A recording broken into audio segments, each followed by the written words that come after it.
passengers in the lobby area. This train will be departing shortly for DX Central Live. Please be sure to have your boarding ticket ready. Additionally, it is recommended that you have your AM or FM radio on your person at all times while the train is in motion, as this will allow you to report receptions during the voyage. If you have not yet done so, it is recommended that you subscribe to this channel so you will be notified when new videos are available, including future voyages of DX Central Live.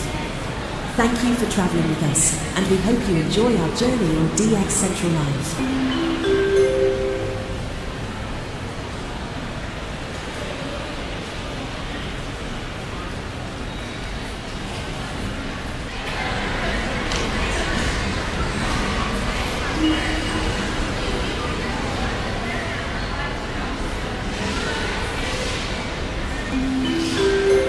Attention all passengers in the lobby area. This train will be departing shortly for DX Central Live. Please be sure to have your boarding ticket ready. Additionally, it is recommended that you have your AM or FM radio on your person at all times while the train is in motion, as this will allow you to report receptions during the voyage. If you have not yet done so, it is recommended that you subscribe to this channel so you will be notified when new videos are available, including future voyages of DX Central Live. Thank you for travelling with us, and we hope you enjoy our journey on DX Central Live.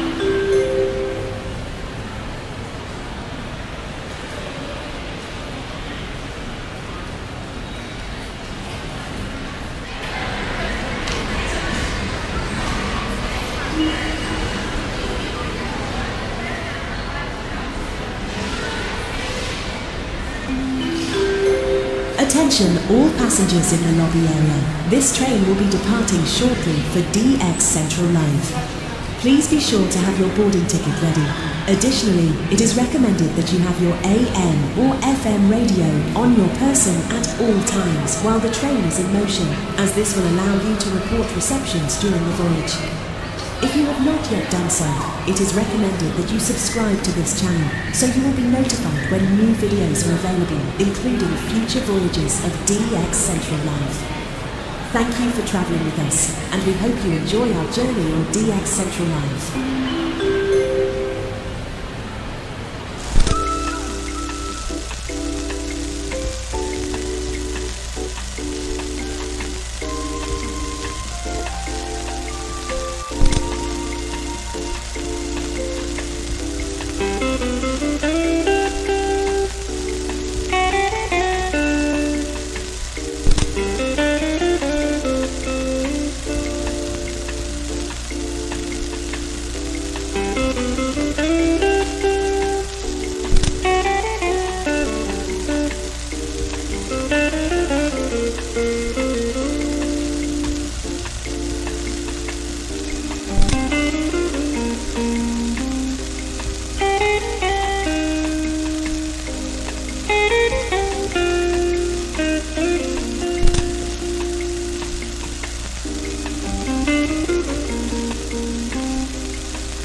You lot, your girl Rachel back in Studio B here at the North Shore Studios, keeping it all on frequency for episode 8 of DX Central Live.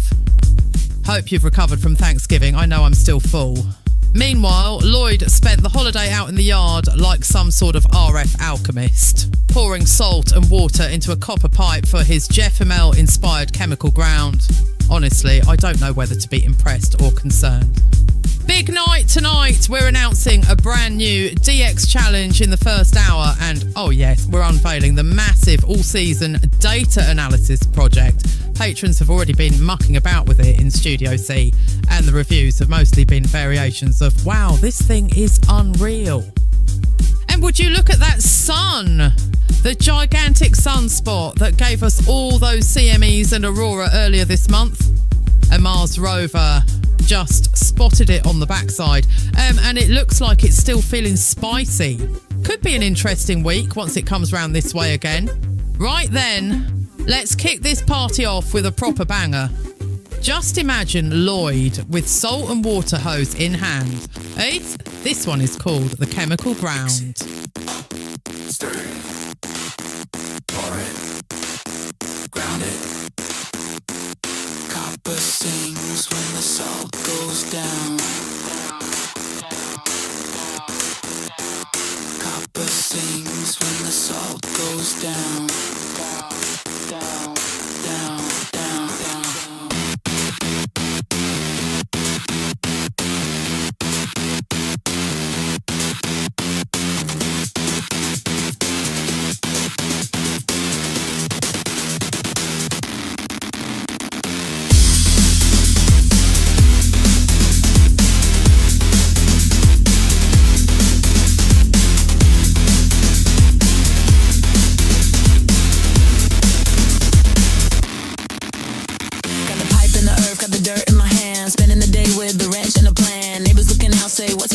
Just building up a charge for the signal flow down. Static in the soil, voltage in the rain. Little bit of science, little bit insane. Salt on the copper, water on the ground. Turn up the gain, hear the world spin round. Chemical ground, break it down. Shock the noise, blow through the town. Chemical ground, tune it tight. Low noise magic in the night. Chemical ground, feel the spark, push the static in the dark. Chemical ground, underground, turn it up and let it pound.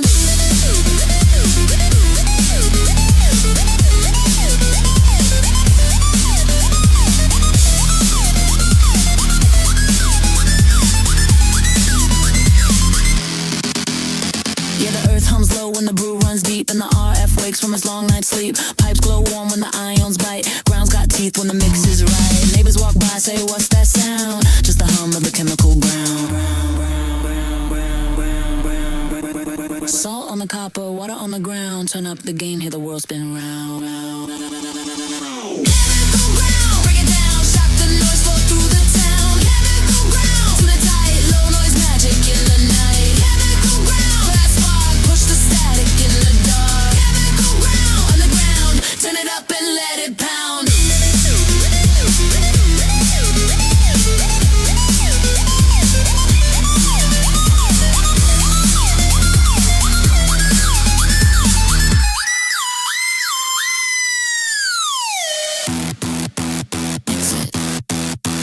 Mix it, ground it, ground it, charge it, sound it. Silver copper sings when the salt goes down, down, down, down, down, down, down. Chemical ground, break it down, shock the noise, flow through the town.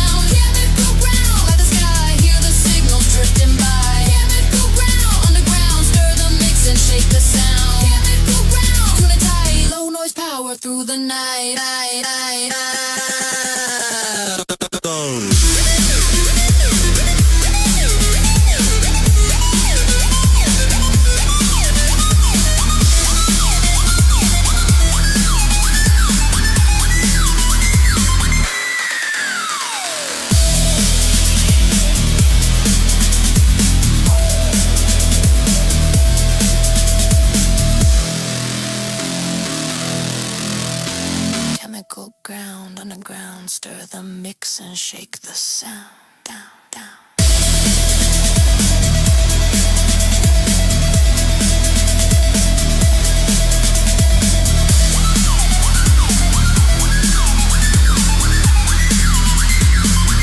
Still here with your girl Rachel in Studio B. And if that first tune didn't make you want to grab a shovel and go kill your grass for the sake of good DX, I don't know what will. Don't forget, loves, get your shout-outs in. Tap that link pinned at the top of the chat or head to dxchallenges.com/shoutout.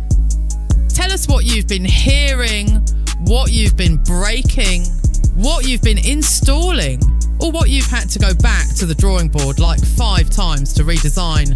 Trust me, loves, we've all been there. Right then, let's bring things down to a warm little glow with a proper Midwestern folk moment. Here's Sawin' Another Log. When the night lays quiet on the frozen land and the dial glows soft beneath my hand, I lean in close as the skip drifts by, like a late night whisper from a northern sky. There's a crackle there, a story told, a station faint, but proud and bold. I breathe in slow, let the static jar.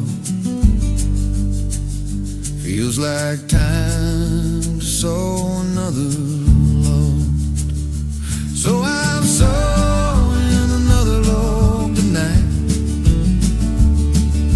carving my name in the pale moonlight.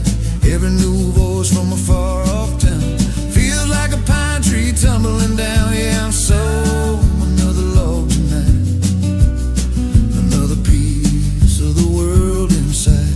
Put it in the book where the good ones go, another log for the fire's glow. From the Great Lakes breeze to the southern shore, I've heard tales drift 1,000 miles or more. Some come strong, some barely stay. Some pass through like wanderers on their way. But when that ID cuts through the noise, it fills my heart like a choir of boys. I mark the note with a quiet nod. Feels real good to sow another log. So I'm sowing another log tonight, carving my name in the pale moonlight. Every new voice from a far off town feels like a pine tree tumbling down. Yeah, I'm sowing another log tonight, another piece of the world inside. Put it in the book where the good ones go, another log for the fire's glow.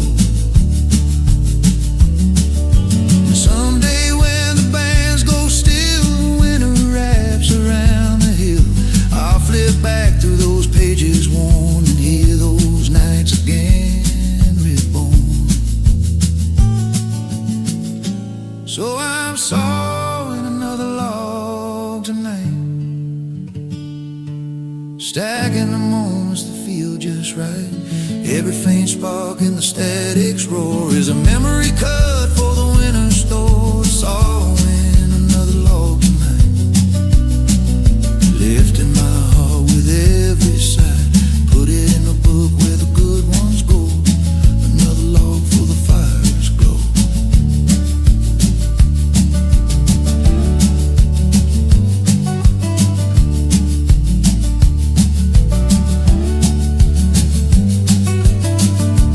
That one always hits me right in the feels. Nothing like sawing another log for the old logbook.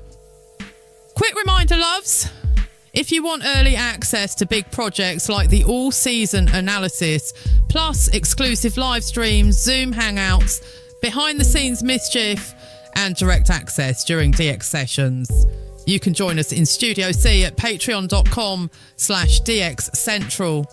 Now, this next tune is a proper treat a throwback to one of the greatest DX moments ever caught on film. 3 lads in a car checking the dial to see if they are in range, yet to hear New Orleans. Here's check again to see if New Orleans is coming in. Running down the highway, radio on low. Stars out on the windshield, a long way still to go. Buddy in the backseat tapping on his knee, said, boy, spin the dial again, there's something I want to see. Check again. If New Orleans is coming in, turn that dial just a little more. Might hear something we ain't heard before. Check again. Let that signal ride on the wind. To somewhere down that southern line, and there's a sound I'm hoping to find. Static on the backbeat, night sky wide and clear. Every little whisper saying, hey, now we're near. Got a little crackle in a voice so thin, but it just smiled a big old grin. Said, boys, that's gotta be them. Check again. If New Orleans is coming in, twist that knob like a dancing tune. We might catch something coming soon. Check again. Let the ground wave drift and spin. If the skip's just right tonight, we'll hear that Crescent City light. Oh, well, hey now. Ooh, yeah now. Signals on the rise tonight. Oh, well, maybe. Ooh, just maybe we'll catch New Orleans if the band just right. Check again. If New Orleans is coming in, roll that dial like a rock and roll grin. We're chasing signals riding on the wind. Check again. Let that melody begin. From the Bayous to the brave north wind. Check again. If New Orleans is coming in.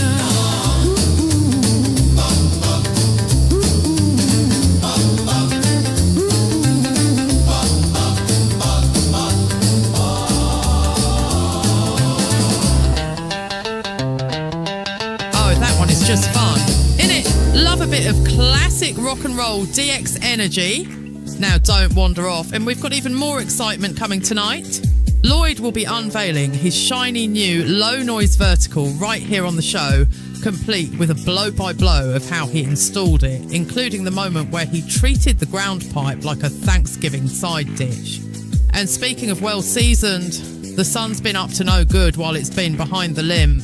If that beastly sunspot spins around Earth-facing again, phew, we might all need floaties for the solar tsunami. Time for one of my favourites. Buckle in for Enter the Grey Line.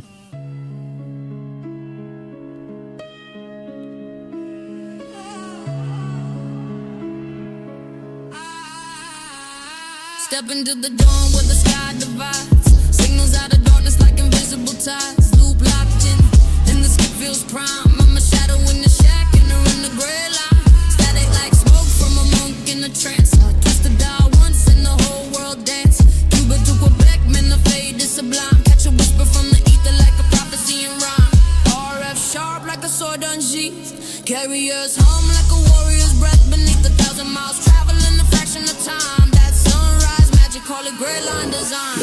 The gray line. Rise with the wave. The gray line. Death for the brave. The gray line. Watch the bells ignite. Gray line, it becomes night. Sun creeping low like a silent thief. Found layers shifting like smoke through a leaf. I hear Brazil whispering secrets to me. Wild cannon cuts through like a steel decree. I move like monks in the temple of tone. Chasing every echo till the signal is known. QRM creeping but my mind stayed calm. Harmonic assassin with the loop of my palm. Carriers clash like warriors at dawn. Need to jump high then poof is gone. But I stay on the hunt, yeah, track every sign. Cause destiny speaks when you enter the gray line. Red line. The gray line. Sharp in your ear. The DX is near. Bands come alive. Sunrise survive. When the sun rises, the warriors listen. When the world sleeps, the dial awakens. This is the moment between the worlds.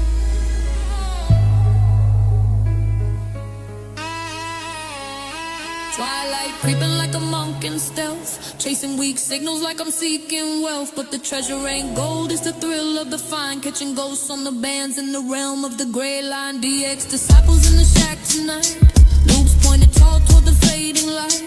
Every dawn of battle, every dusk a shrine, and every DX warrior walks through the gray line. Eyes with the weight, path with the brave, watch the dance ignite. Baby, comes night.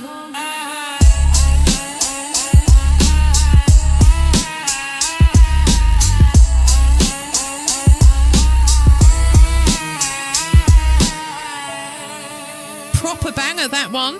Don't forget, we're announcing a brand new DX Challenge tonight, right in the first hour. Make sure you're registered at dxchallenges.com so you're ready to log the moment the game begins.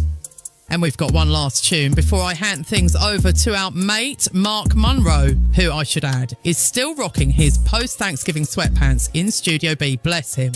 Let's bring the vibe down to something luminous and lovely. Here's Sunshine Signals.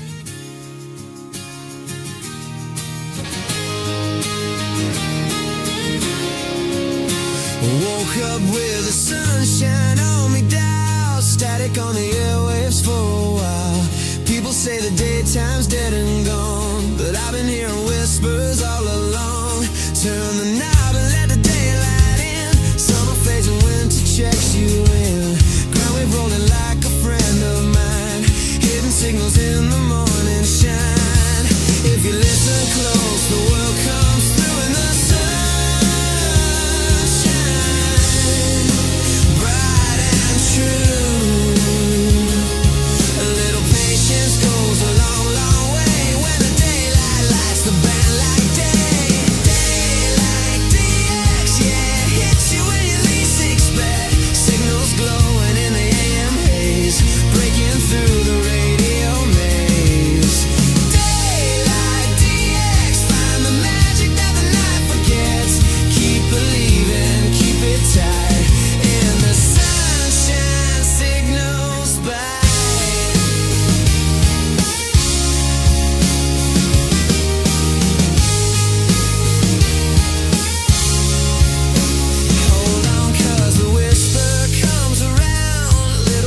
Rising through the sound, cold air builds a path you never knew.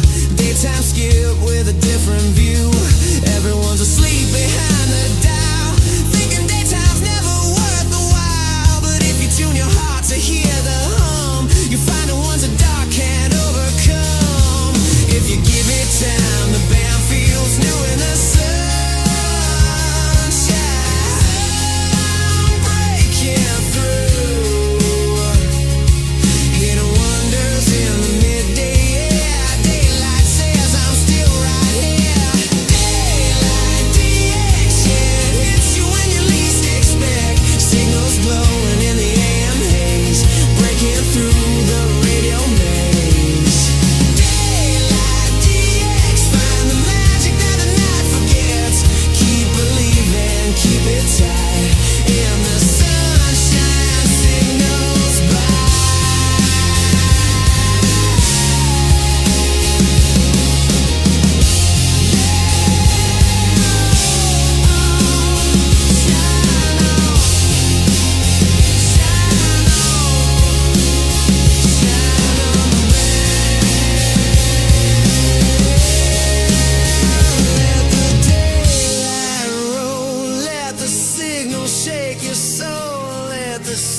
Control. Daylight, DM, never doubt what the light reflects. Winter morning, crystal clear. Hear the world from over here. Daylight, DX, turn it up and take the next. Patience pays, just tune and try. In the sunshine, signals by. Signals by.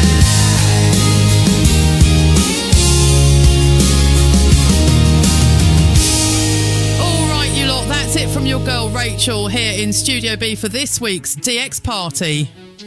Before I hand the reins to our beloved Sweatpants King Mark Monroe, a few reminders.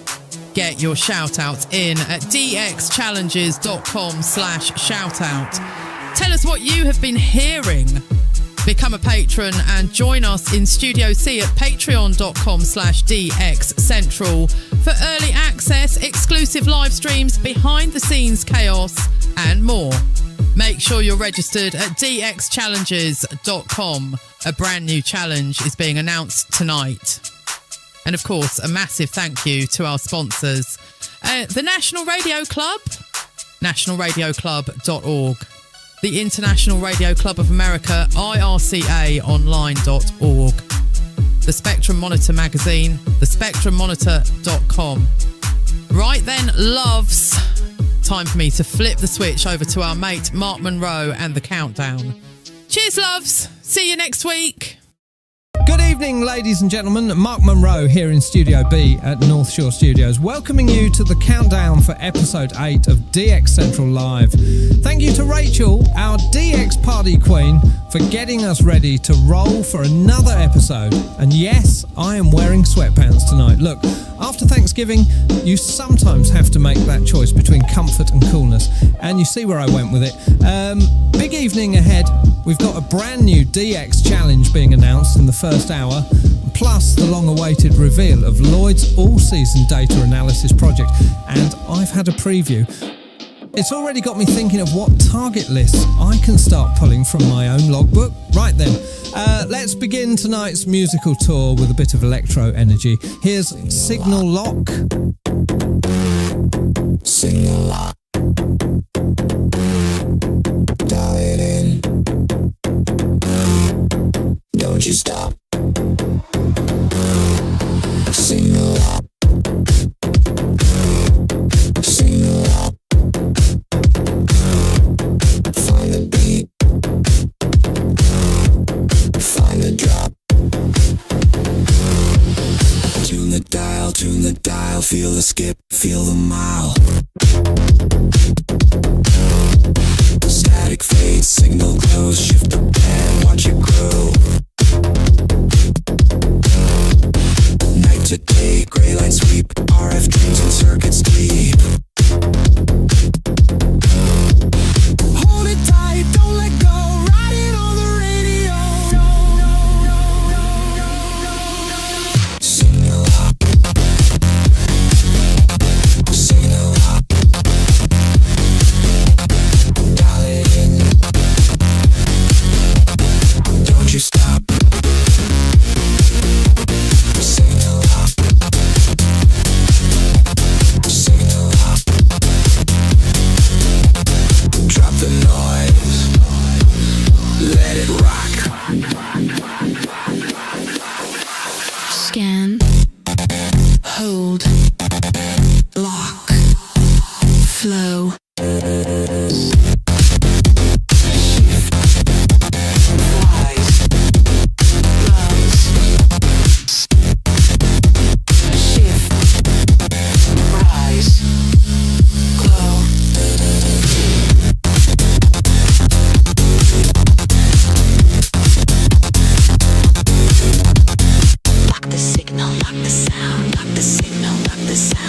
Signal, lock the sound, up the gain underground.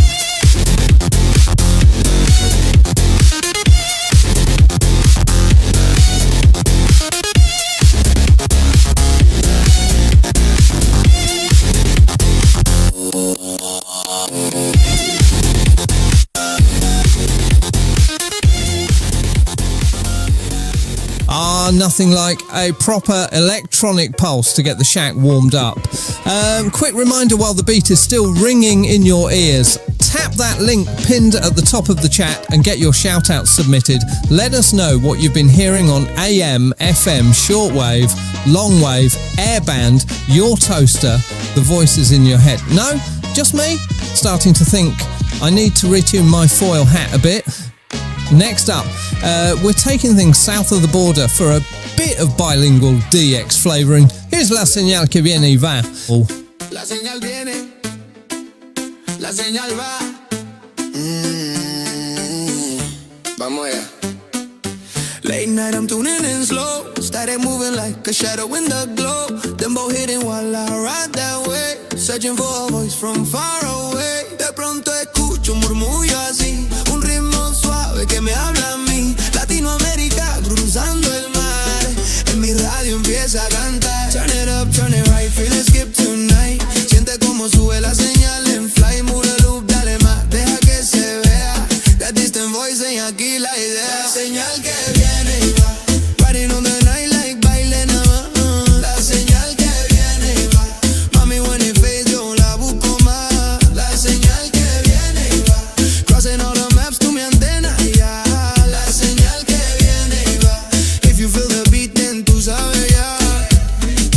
Flow noise flow and the sky's on fire. Solar stones doing what they desire. Pero sigo aquí en la oscuridad, cazando voces de otra ciudad. Un poquito arriba, un poquito más que la táctica, la magia se da y en el dial encuentro un corazón cantando en clave su nueva canción. Turn it up, turn it right, feel the skip tonight. Siente como vibra la señal en fly, let it fade, let it rise, dale, déjala, que cada salto tiene su verdad. La señal que viene y va, riding on the night like baile nada más.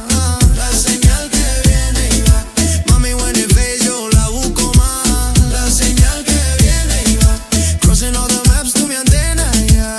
La señal que viene y va, if you feel the beat then tú sabes ya. Cuando sube yo la sigo, cuando baja yo no me rindo. La noche canta. That one always gets me moving, though in Sweatpants there's rather more movement than expected. Anyway, don't forget, if you want early access to Lloyd's big projects, including stuff like the one being unveiled tonight, you can join us in Studio C over at patreon.com/DXCentral. Our final track for the countdown is a proper blues rock burner, all about that mischievous little monster we fight every night, the noise floor. I was sitting by the back porch, dial glow in my hand, chasing little sparks of thunder rolling across the land. Had a station on a whisper, barely crawling through. Then the devil at the noise floor said, "Not tonight, you." He came rising like a heartbeat, crawling through the hum, laughing in the static like he knew just what I'd done. I said, "Come on now, man, let me hear that call." He said, "Maybe, baby, but I ain't gonna fall."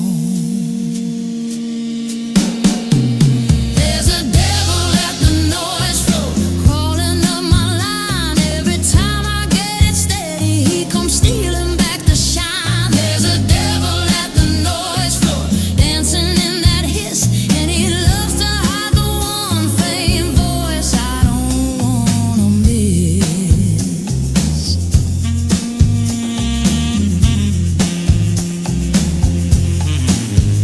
Well, he slides in on a street light, dripping neon sin, drops a curtain on the signal right before it settles in.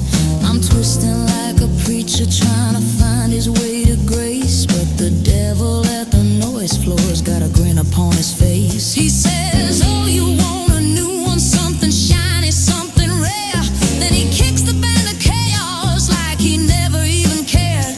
But if I hold that sweet position, keep my heartbeat on the dial, he might let a station through just to watch me chase a while.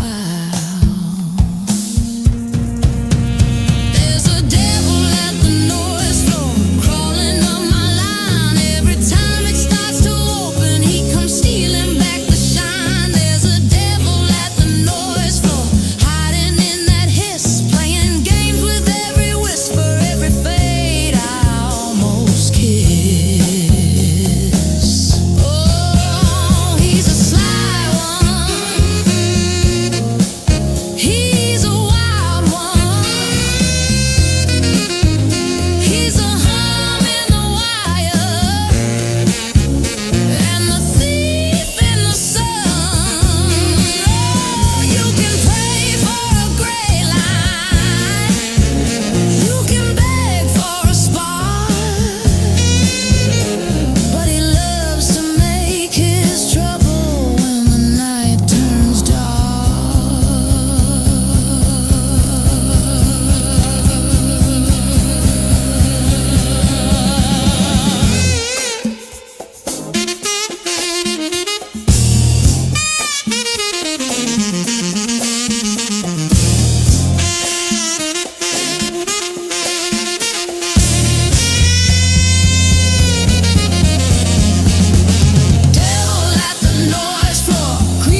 And that wraps up this edition of the Countdown here in Studio B. Time now to switch things over to Studio A, where Lloyd is ready to kick off episode 8. Brand new DX challenge, the all-season data analysis reveal, new gear, and of course, all your shout-outs will take you to Studio A right after a word from our sponsors. DX Central Live is brought to you in part by... For more than 90 years, the National Radio Club has been at the forefront of providing DXers with the latest in station news, DX-related technical information, and reception reports from DXers around the world. The NRC's AM radio log is the most expansive and detailed resource of station information for US and Canadian radio stations that is available in any format. The club's publication, the DX News, is available in both print and electronic format and provides the latest information on call letter and format changes, construction permits, and other information to help keep DXers informed of the latest updates they may hear on the air. For more information, visit their website at nationalradioclub.org. That's nationalradioclub.org.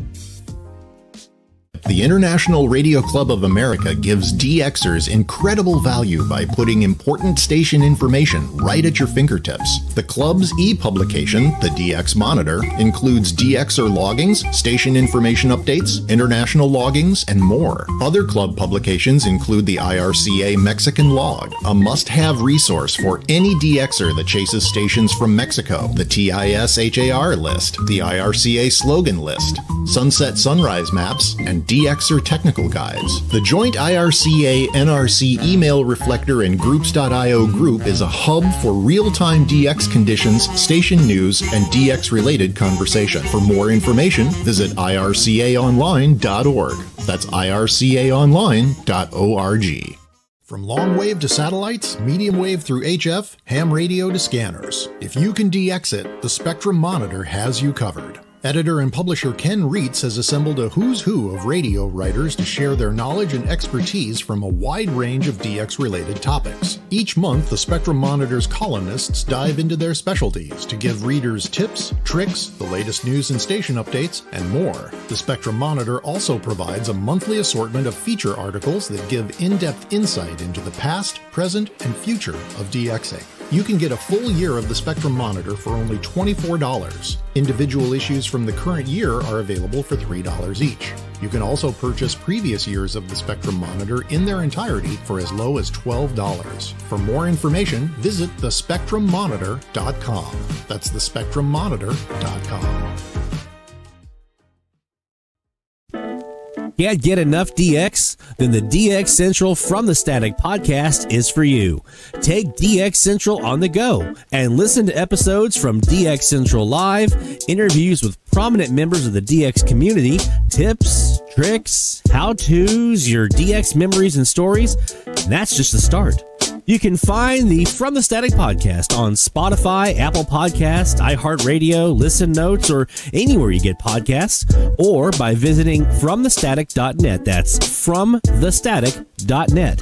For stories, signals, and voices from across the airwaves, don't miss the DX Central From the Static podcast. Keep up with DX Central. Follow us on Twitter at DX Central.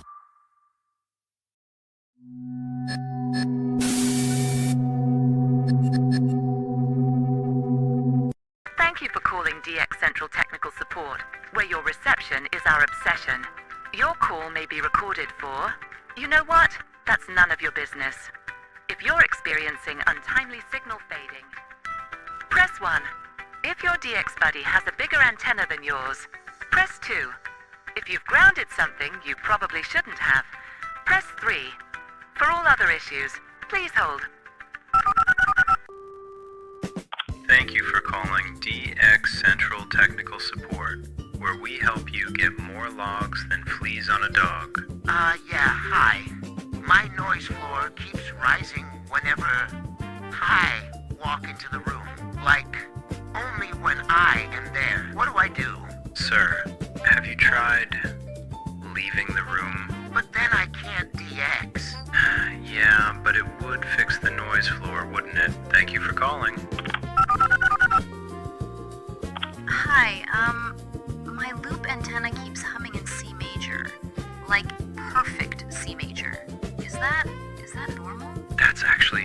That's a good thing. What's the problem? It's just never done that before. Ma'am, just enjoy it. You have the only musical antenna in North America. Now just find a vertical that plays bass and a Kaz that plays drums, and you will have yourself a DX band. Yeah, so every time I point my antenna south, I only hear my neighbor's garage door opener. Sir, can you please not aim your antenna directly at your neighbor? I can't help it if he lives directly in line with Uruguay. Okay, have yourself a good day now. Bye-bye. So, I grounded my antenna, then I grounded myself. Am I overgrounded? Sir, you are now one with the Earth. Congratulations. We are DX Central Technical Support. Have you tried turning the ionosphere off and then back on? Did that do it?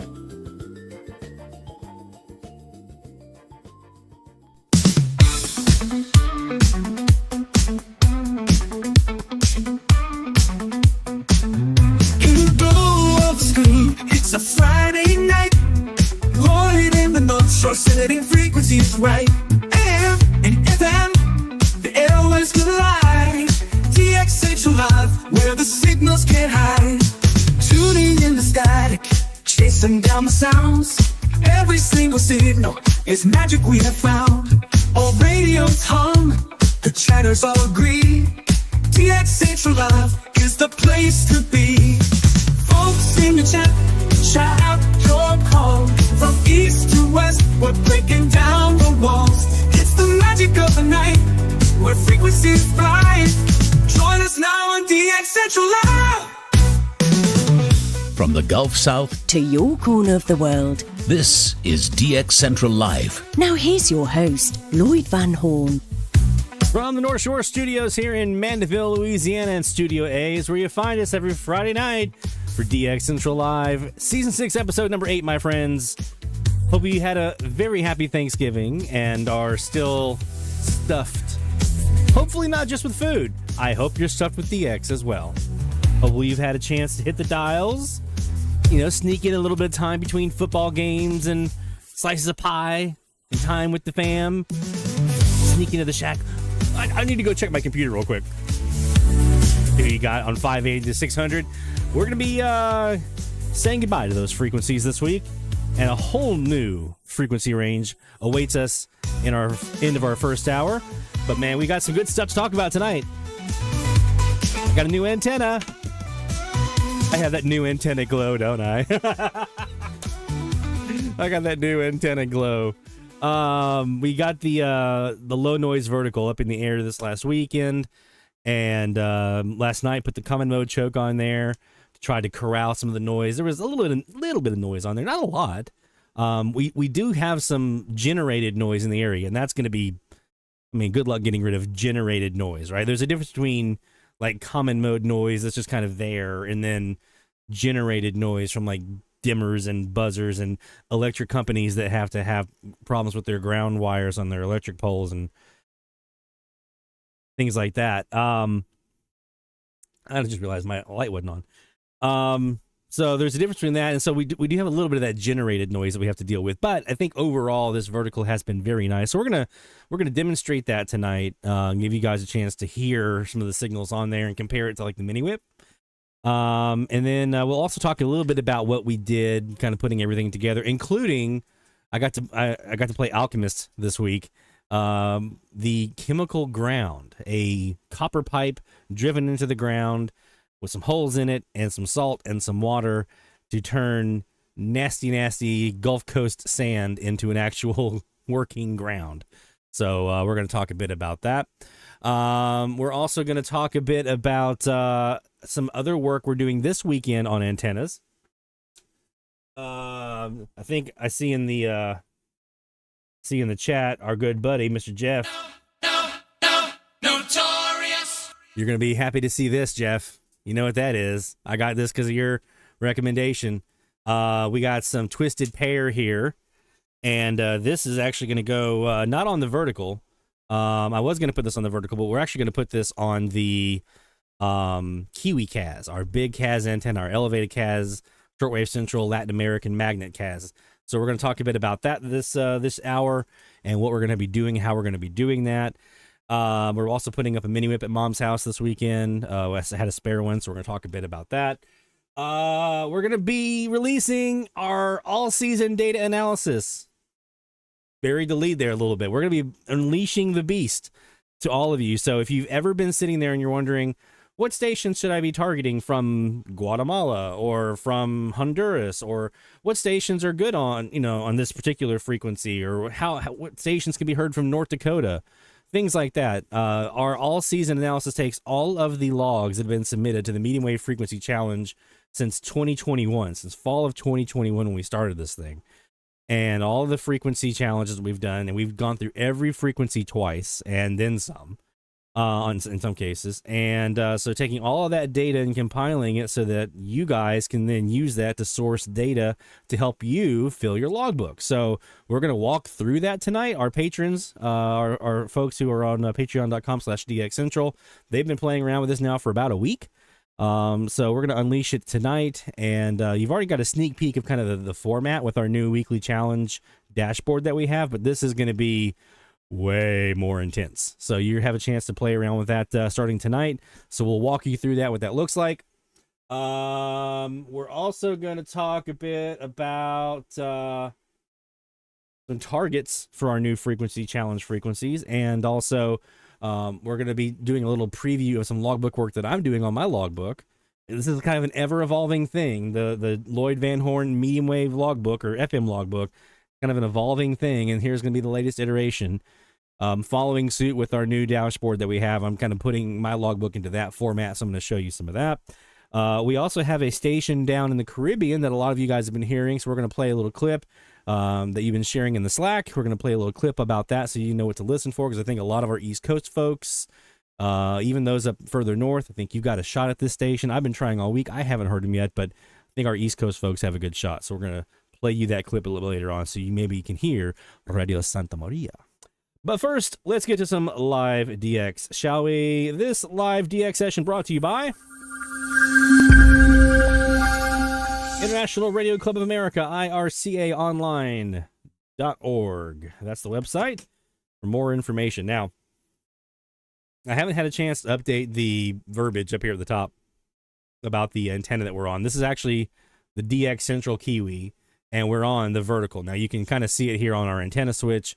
This is the low noise 35-foot vertical. So it's a 35-foot piece of 14 gauge stranded THHN wire, and it's up in a tree. The top of it's clipped up into a carabiner up in the tree. The bottom of it is wrapped around a electric fence post, and then we've got which is kind of hammered in the ground, and then we've got a V3A amplifier, high Z amplifier, to pull that in, connect that to the ground, the chemical ground that we have, and that's what we're going to be working off of here. So let's go ahead and take a look at 580 on the vertical.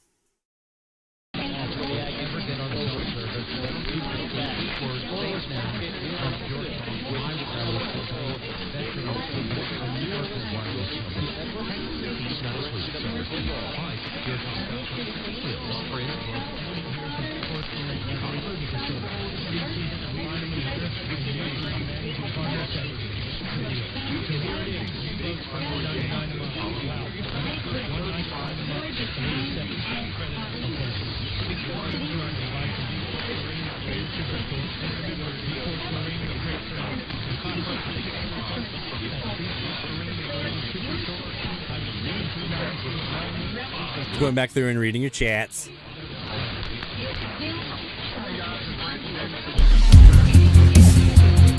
DX Central Live, top of the hour alert.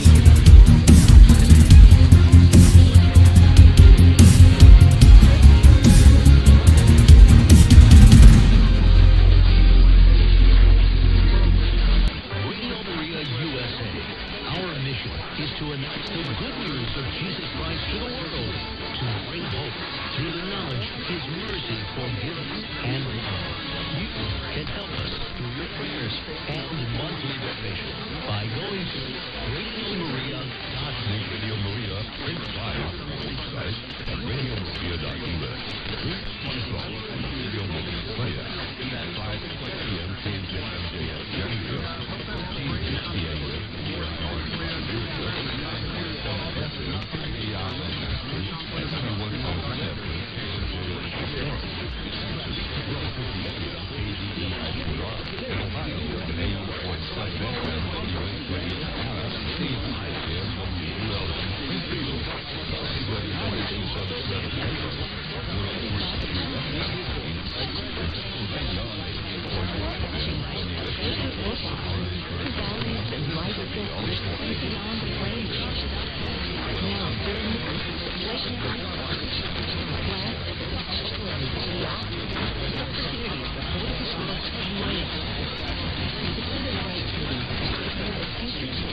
Hey, Mamacita.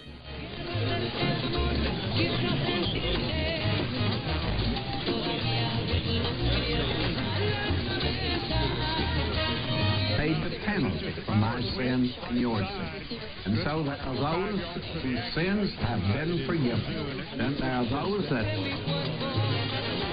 All right, so conditions actually seem pretty decent right now.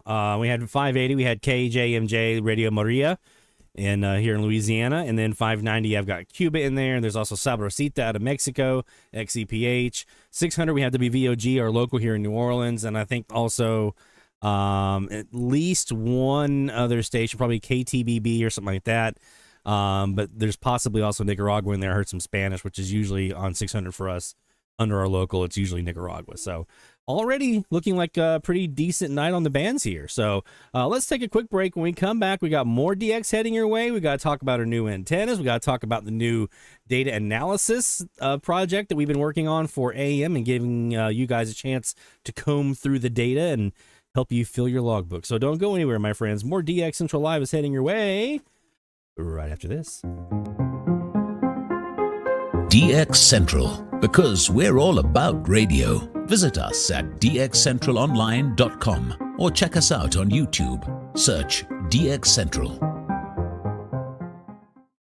DX Central Live is brought to you in part by The International Radio Club of America gives DXers incredible value by putting important station information right at your fingertips. The club's e-publication, the DX Monitor, includes DXer loggings, station information updates, international loggings, and more. Other club publications include the IRCA Mexican Log, a must-have resource for any DXer that chases stations from Mexico, the TIS-HAR list, the IRCA slogan list, sunset sunrise maps, and DXer technical guides. The joint IRCA-NRC email reflector and groups.io group is a hub for real-time DX conditions, station news, and DX-related conversation. For more information, visit ircaonline.org. That's ircaonline.org.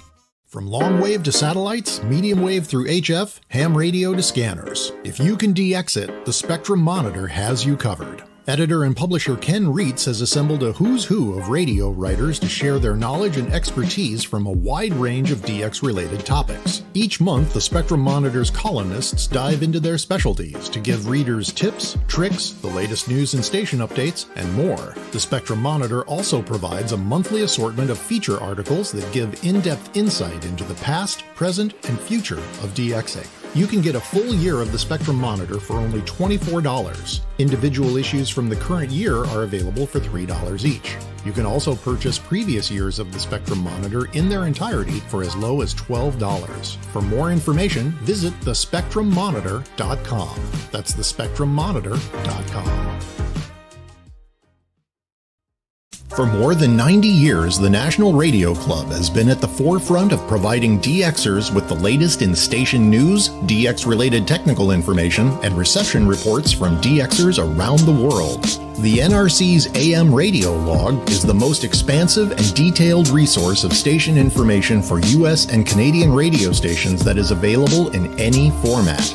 The club's publication, the DX News, is available in both print and electronic format and provides the latest information on call letter and format changes, construction permits, and other information to help keep DXers informed of the latest updates they may hear on the air. For more information, visit their website at nationalradioclub.org. That's nationalradioclub.org. Can't get enough DX? Then the DX Central from the Static podcast is for you. Take DX Central on the go and listen to episodes from DX Central Live, interviews with prominent members of the DX community, tips, tricks, how-tos, your DX memories and stories. And that's just the start. You can find the From the Static podcast on Spotify, Apple Podcasts, iHeartRadio, Listen Notes, or anywhere you get podcasts, or by visiting FromTheStatic.net. That's FromTheStatic.net. For stories, signals, and voices from across the airwaves, don't miss the DX Central From the Static podcast. Keep up with DX Central. Follow us on Twitter at DX Central.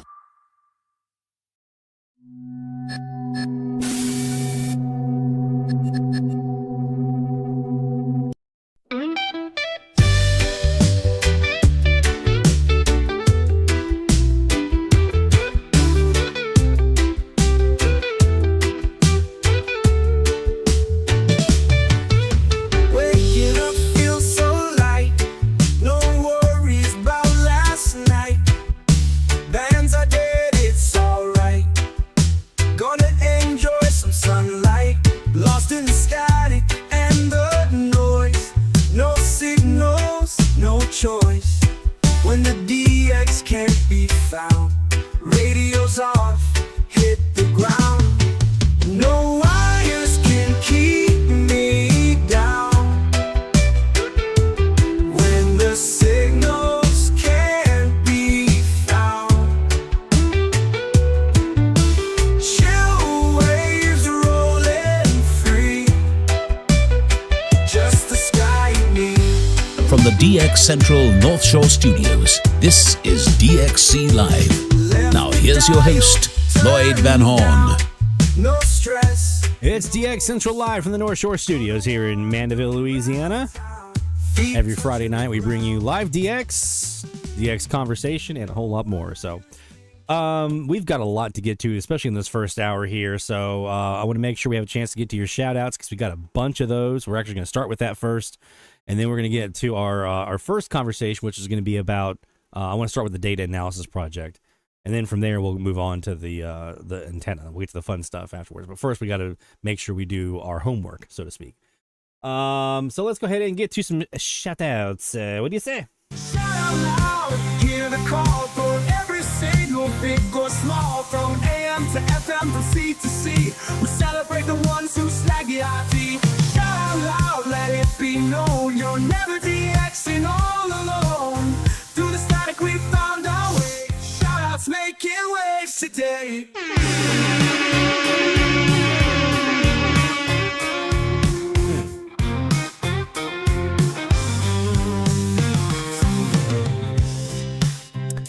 All right. We've got quite a few. You guys have been having some good DX. I don't know if you were taking some time off for the holiday or if the conditions have been that good, but there's a lot of shout-outs in here. So we're going to go ahead and get right to it. Starting with our friend Chuck in Virginia, Chuck Ripple. He said, got a new continental U.S. distance record going west from the Virginia coast. Heard KRMG Tulsa. Null zoomer there on 740 with the Wellbrook 1530 and the TV rotor. And deep in that null was KRMG, 1,117 miles. And we even have a clip. Here we go. KRMG Tulsa's news and talk. Tulsa's KRMG news. Let's start. There you go. That's 1,117 miles from the Virginia coast all the way to Tulsa, Oklahoma. Well done, my friends. We get you that new log here, my friend.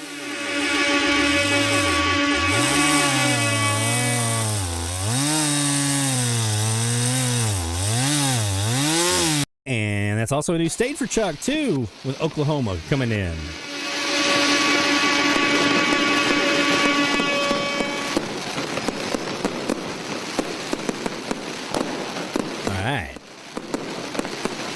And obviously, it's a new milestone for him with that record of the distance record out west. So we're going to also hit him up with that milestone action going on.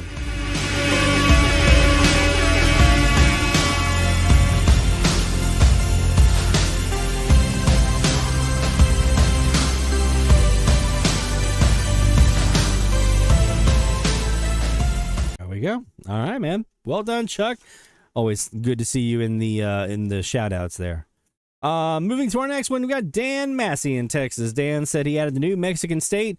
His Mexican state number 13, Durango. It's actually what I need from here, actually. One of my 4 left, I think I have. Durango's one of them. 590 XEE. I tried all week to get these guys. With 1,000 watts at 352 UTC using his AirSpy HF Plus Discovery and the W6 LVP loop. That's a powerful combination. That also makes number 60 in the log from the country of Mexico. So that's a new Mexican state. So we're going to start off with a little bit of that action going on.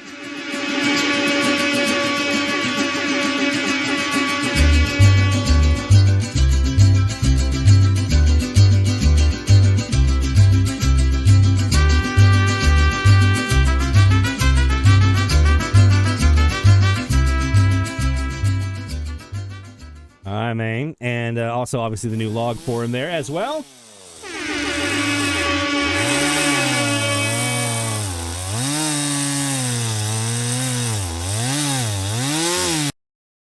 Well done, Dan. Yeah, Durango is one of my needs from Mexico. So I tried them all week. Never got through Sabrosita. XEPH was a XEPane in the butt, but we'll keep trying. I've been doing the corny jokes all day today, so just stand by. It's going to be coming. You're going to get a lot more of that. Rick in Iowa, normally Omaha, but he's been doing some vacationing and some tripping and some time in Iowa. Hello, Lloyd. Picking up where I left off last Friday, got 5 more new catches, all graveyarders from the Dow family farm west of Oakland, Iowa, last Friday and Saturday evening. In chronological order, KOKL 1240 in Oklahoma, WMSO 1240 in South Haven, Mississippi for a new state on the graveyard frequencies from Oakland. Nice. KNEM 1240 Nevada. I'm sorry. I got to the pronunciation after I just made an assumption. Nevada, Missouri. Thank you for the pronunciation guide, though. You know that's like a thing for me. WRLL 1450 Chicago and WRJN 1400 in Racine, Wisconsin. Overall, got 18 new logs on AM during my 6 nights at the Dow Farm, with 14 of those being graveyards, 3 new states, North Dakota, Louisiana, and Mississippi, all on the graveyard frequencies. A very productive week, I should say so. And let's see, I'm going down my checklist here. We've got a couple things we got to get here for you. We've got to start off with this guy.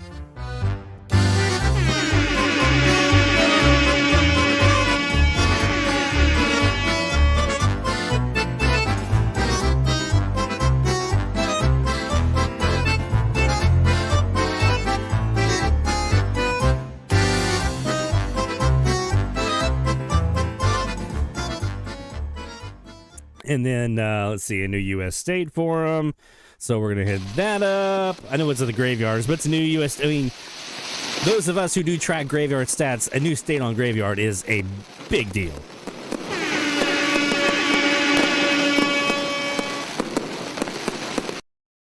And let's see, obviously the new log in there as well. So there we go.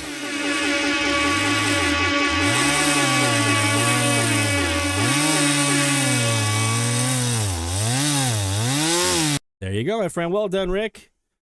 And hopefully all the family stuff is good for you, and you are safe in your travels back to Nebraska. Let's see. We've got 1, 2, 3, 4, 5, 6, 7, 8, 9, 10, 11. Wow, we are bumping with shout-outs tonight, so we're going to keep this rig rolling for a few minutes.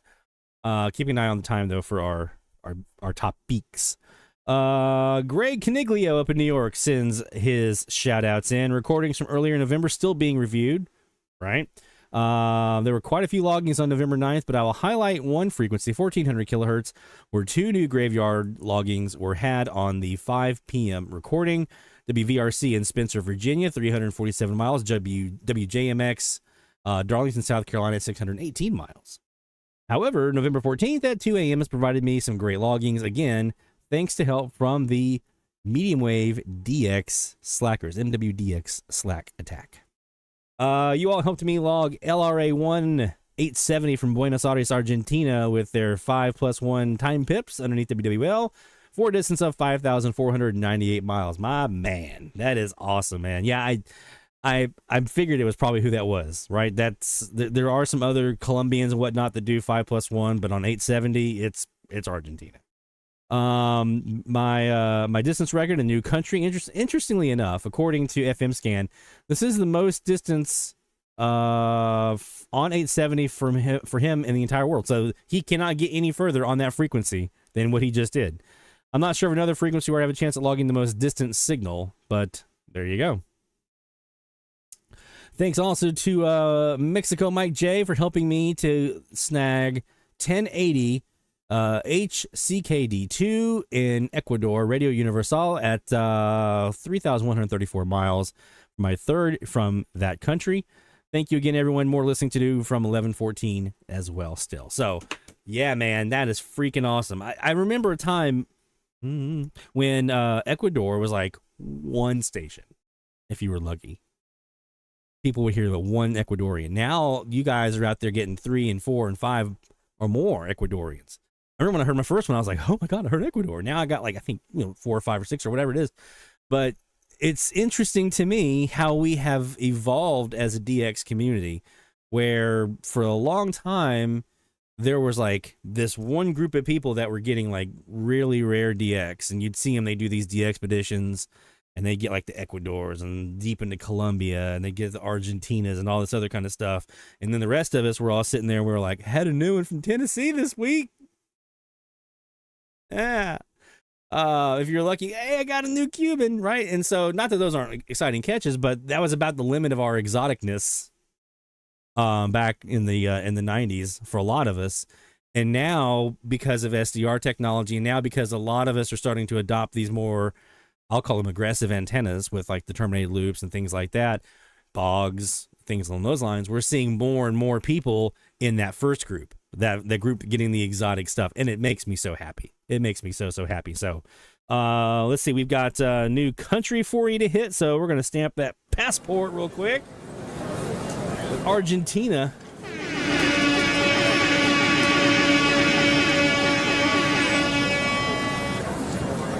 There you go.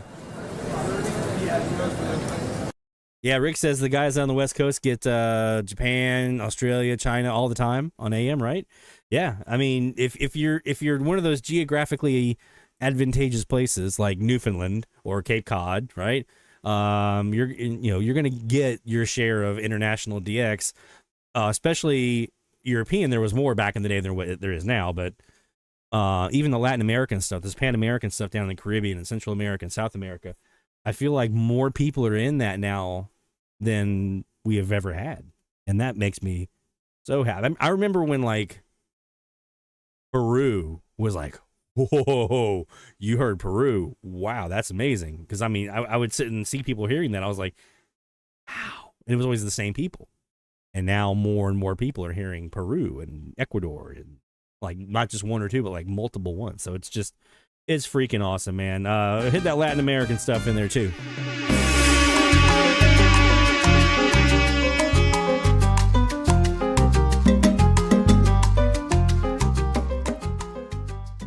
And we're going to hit that log in here for him as well.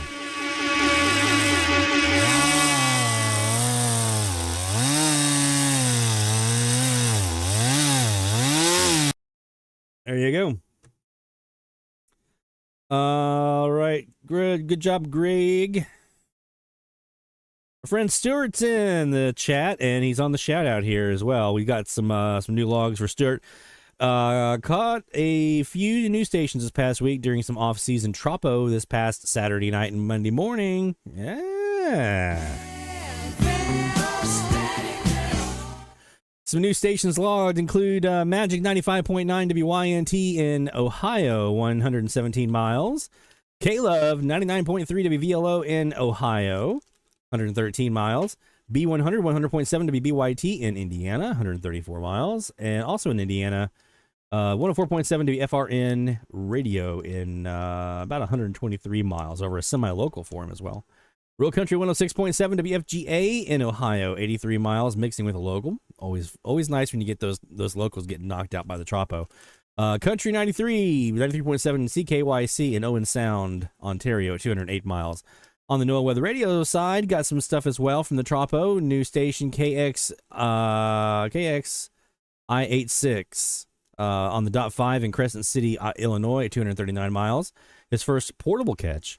VXJ76 on the .55 in Champaign. Hey, here and down in Sean's neck of the woods. 279 miles, mixing with a local. First time I received a VXJ76 was on my base station back in June 20th when my local KEC 63 was off the air. And last week, I achieved my goal of logging them while having to go through the barrier of my local station. Also, some new gear received, a AirSpy R2 SDR. Really enjoying it. I definitely can't wait to try out some 10 megahertz IQ recording with GQRX and any winter e-skip I may receive next month. Awesome, awesome, awesome. So we got the new log counter in here for you, my friend.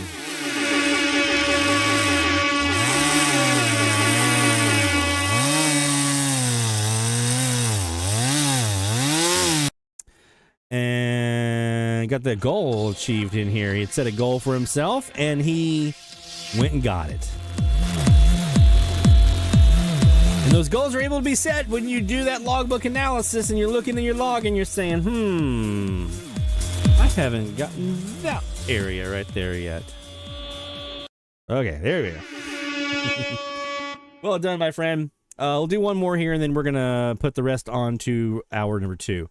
We got Tim Trump in here from Michigan, the DX magnet himself, checking in with a shout-out. Thursday night started out just like any other DX session, where I began with 870 and looked for my 3 target South American stations from Ecuador, Colombia, and Argentina. See, there's your difference. He's looking for Ecuador, Colombia, and Argentina as like his beacons, where I'm looking at like, all right, how's Cuba coming in? How's Colombia? Like, Colombia's like my, like, okay, if I got some good Colombians coming in, I know it's going to be a good night. He's like, Colombia and Ecuador, that's Argentina. If these stations are in, then it's a good indicator for deep southern propagation. Instead, I heard a high-pitched whistle in the upper sideband of 870 on my southeast DCAS. Turned out to be a 9 kilohertz transatlantic carrier on 873 kilohertz. With conditions still unsettled from the recent geomagnetic activity, TAs were the furthest thing from my mind. Donning around the band, I soon discovered many more TAs coming in on the 9 kilohertz splits, but they weren't on the common TA frequencies, except for a signal on 1089 kilohertz, which was producing weak audio. I assume that was probably just TalkSport from the UK, one of the most common TAs here, but no, this was different. The station was playing very distinct Middle Eastern music. Checking other TA frequencies revealed something very unique was happening. I had stumbled on a very rare pipeline to Iran. Several frequencies had weak Middle Eastern music and Quran recitals, and none of these were on the common TA frequencies. Instead, they were predominantly Iranian frequencies, all revealing signals ranging from weak carriers at known offsets to a few producing audio like 1089 and 1188, and undoubtedly others as I begin to deep dive into the SDR recordings. 1188 Radio Payam from I hope I'm saying these right. Payam from Tehran. I'm gonna get it out. Was confirmed at 0030 UTC with 3 ascending musical chimes, unique to Iran's top of the hour, which is offset 30 minutes from the Western world. The same chimes were later verified against Radio Payam's web stream. Iran number 2 is now in the books, and it seems like more will follow as the recordings are further dissected in the coming days. Shout outs to Barry Bankston and Mark Pettifor on Slack, who also got in on this exciting action. Son, I told you he's a DX magnet. I'm telling you, this guy is...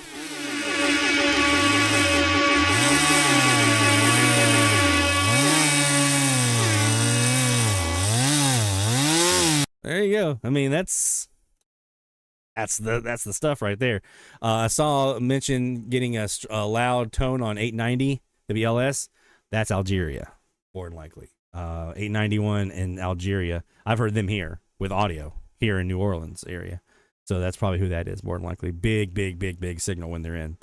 Well done, Tim, as always, man. Leading the way and leading the charge as far as the stuff coming in. So glad to have you in there. Stephanie, Aiden, Charles Williams, Barry Bankston, David, Pete in Maine, Kaz, and Mexico Mike J. You guys are all up here in hour number 2 when we get to your shout outs here. So stay tuned. Don't go anywhere. We'll get to your shout outs here in a bit. I did want to go ahead and let's take a look here at our brand new DX challenges. Let's see. This is our new DX challenges data analysis. I'll think of it what I gotta say here in a second. Here we go. So just go to dxchallenges.com like you always do for the shout outs or to do the entries into the weekly challenges. And what you're looking for is up here at the tip top, you'll have an area called resources, and click on that resources button right there. And I'm gonna add it to the drop down menu. I just haven't had a chance to do that because it just went live like right before the stream. So once you're on the resources page, again, just click on resources. Again, dxchallenges.com. You'll see a couple things. We've got our unique sounds of Latin America, our anthems of Latin America. So if you're hearing something and you want to compare to our recordings that we have here, we got a special place for those. We got our Kiwis right here, so you can use those to parallel up against. So since we get pretty good down in Latin America quite a bit, you can use ours to kind of see what you're hearing. And then we have these 2 areas coming soon, some research tools and links, but this is the big one right here. This is the medium wave frequency challenge all season analysis. So we're going to click on that. You guys ready? So this is something that when I first started doing the frequency challenge, there were two things that I wanted to kind of do here. One was give people an opportunity to all DX the same frequencies at the same time, so we could all do that exercise like we were doing back in 2021, 2020, when WFME went off the air. We all were DXing the same frequency at the same time and comparing notes on social media. It was freaking awesome. So I wanted to do that. But then the other piece was this. It was, okay, once we get enough data gathered, that's going to be a really good resource to be able to kind of mine through and see where DX gets out to. What kind of stuff are people hearing? You know, if you're located near a DXer, what are they hearing that maybe you can try to hear? What are they using for gear? Things like that. So I wanted to kind of gather all this data up and make it available to DXers. And so that is what this is. This is our medium wave frequency challenge data analysis, all season analysis project. So everything from 2021 through current day. Now, when the week closes out is when I add the current week stuff. So tonight I'll be adding the 580 to 600 data to the list, to the project here. Next week we'll add the next frequency challenge, but right now it's up through the 910 to 930 that we just ended last week. You're going to see on the right hand side a menu of all the different pages here. So we've got general stats, which is our main page that we're on right now. A DX heat map, which we'll show you here in a minute. DXer stats, season stats, so breaking down by season, or station rather. US state stats, country stats, Canadian, Mexican stats, DX stats, so some interesting DX stuff. Breakdowns by frequency, just graveyard stats, distance stats. This is the seasonal one, which is still kind of in progress right now. I'm just starting to build this out. And then the air check auto logger, which is an audio locker rather, which is another thing we're building out right now, where you guys are submitting audio air checks of stuff that you're hearing, and we're going to be putting these into a on our page here to make available for you guys to listen to audio clips. So you'll see here what we have, basically just like you've been experiencing on our weekly challenge page this week. You've got your filters up here at the top, by name, by station, by frequency, by state or province, country, and then notes. So like I was using this week to find a La Mejor on 590. I was like, that's Mexico, right? And I use it to confirm that. 32,347 logs submitted. Again, that's through last week. 4,500 unique stations, 164 DXers, a little over 7,000 mile furthest reception, 74 countries, 52 states, including DC. I got to double check that. I think we might have one that's a little off there. And then here is the actual data. So all of these little charts that you see, just like with our weekly challenge, you can download, you can export them out. As you see here, I can export this out into a CSV, an Excel CSV, or Google Sheets. So I can go in here and I can completely export out everything if I wanted to really kind of dive in that way. Although you're going to find this is going to be more than enough to satisfy most of what you need. But if you, let's say, like Dennis a couple of years ago, Dennis, our friend Dennis Bannister in Virginia, lost all of his logs. His logbook went away. So I was able to give him back all the logs that he had submitted to the frequency challenge. So if that was to happen again, he could just come in here and he could export this out. And here's every log that Dennis has reported. So he have access to all of that. Let's go ahead and go to the heat map here, because I think that was, yeah, that's everything on this page. The heat map. This is cool. I really like this. And you can again filter by station, by frequency, by country, by state.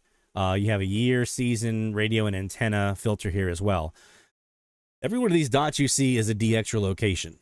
Okay, so these are actual, this is not station locations, these are DXer locations. So this tells you where DX is being reported from. So how does this work? So let's just say I'm Stephanie and I want to know, where is South Dakota being reported from? Oops, I did the wrong one. Sorry everyone. Where is South Dakota being reported from? Well, we've got a log from out here in Arizona. Mesa, Arizona has 8 logs from South Dakota. So that's promising, Stephanie. That should hopefully give you some hope. We got some Illinois in here. We got some middle of the country, as you would expect. A lot of stuff up here. Not a whole lot down here in the South, as you would imagine. We don't hear South Dakota too often.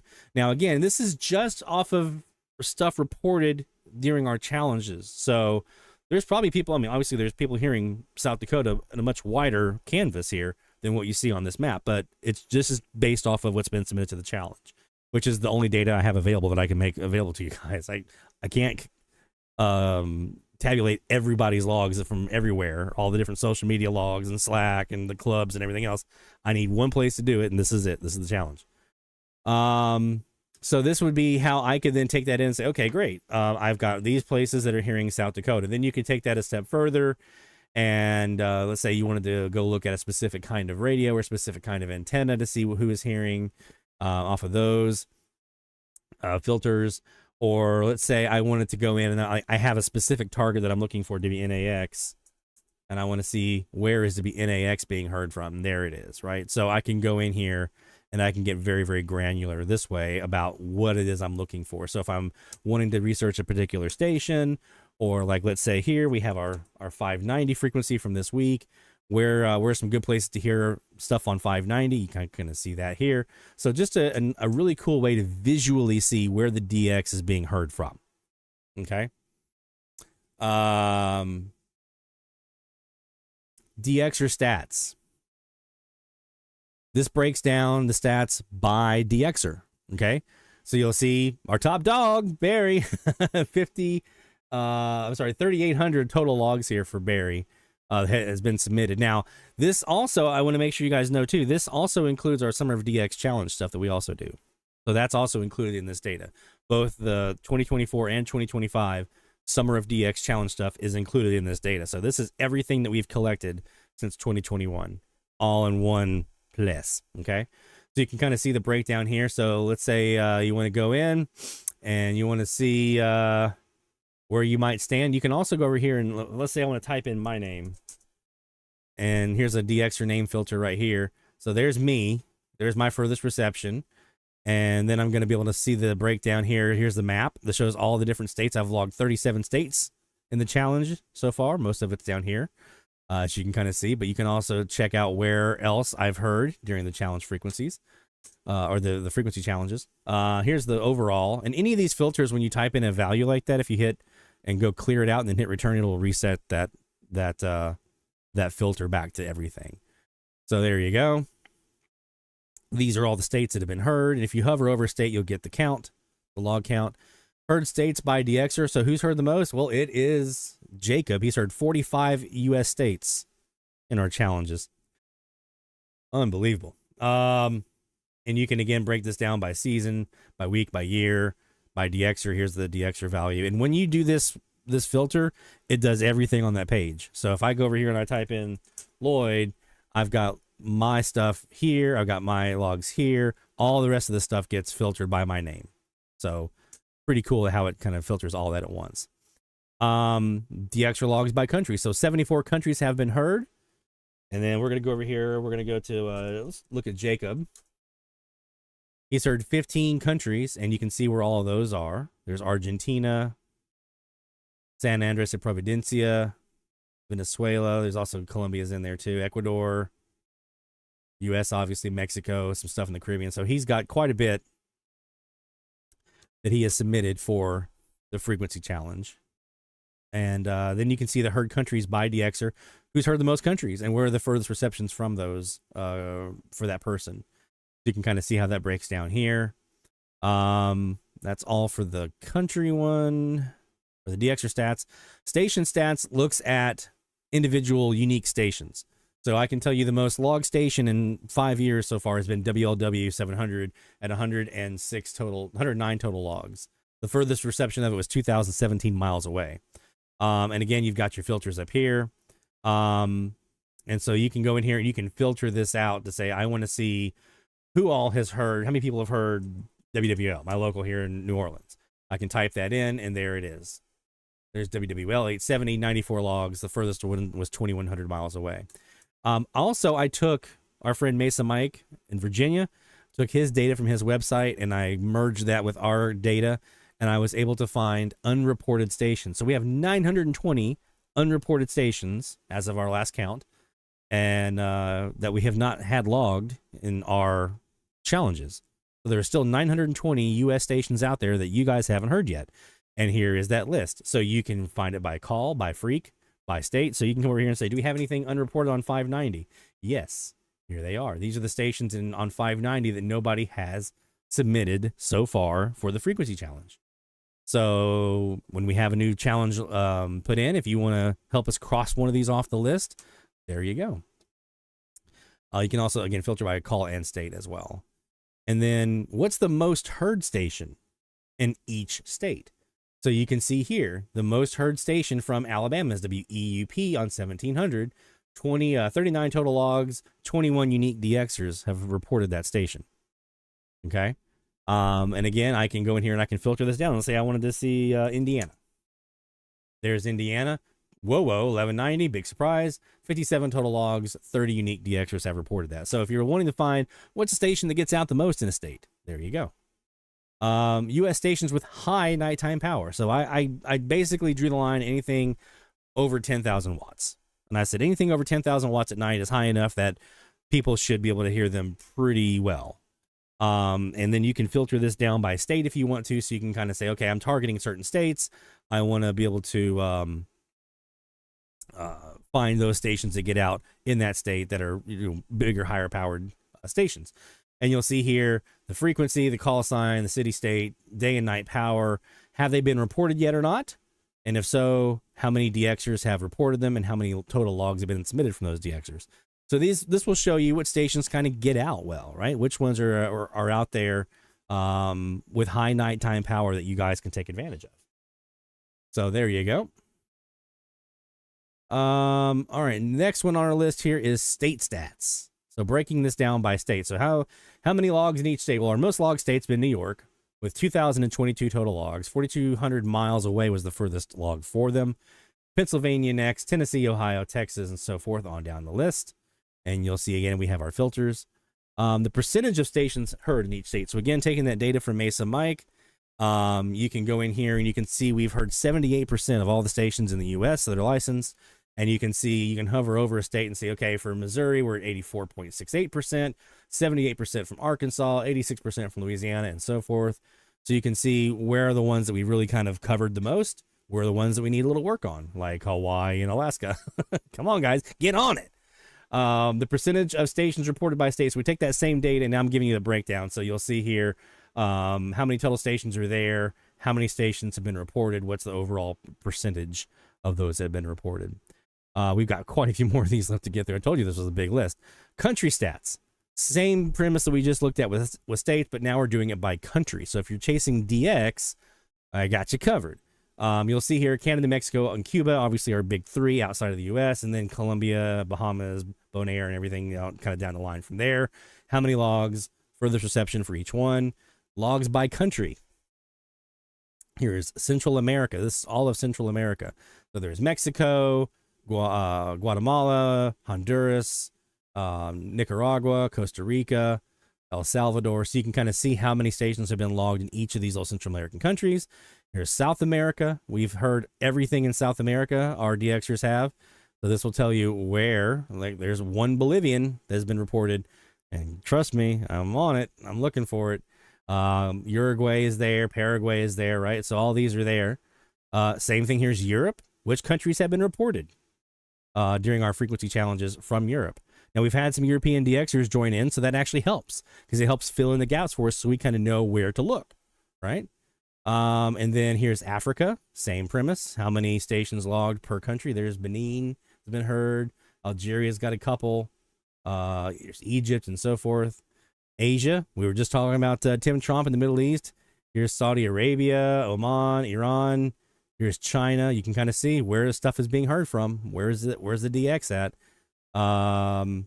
Says Africa. I got to change that. It's Australia, Oceania, New Zealand, and Australia there. So all those breaking down by country or by region rather, what the logs per country are. Now we get into the Canadian stats. Same basic premise. What are the stations? What are the province? What are the most heard station in each province for Canada? So here's the Canadian logs. You can see all these different stations. CHHA in Toronto and 1610 is the most heard from Ontario. But if you're looking for, let's say, Quebec, I go to QC and I say, okay, what's the most heard station out of Quebec? It's 1280 CFMB, 31 total logs, 3,800 miles away was the furthest reception. Then CKGM on 690, 730 CKAC, and so forth. Then we get to province. Here's the breakdown by province. You can kind of see it's really kind of centered around over here on the East Coast, as you'd expect. It gets a little bit thinner as we go further west. Most heard station in each province.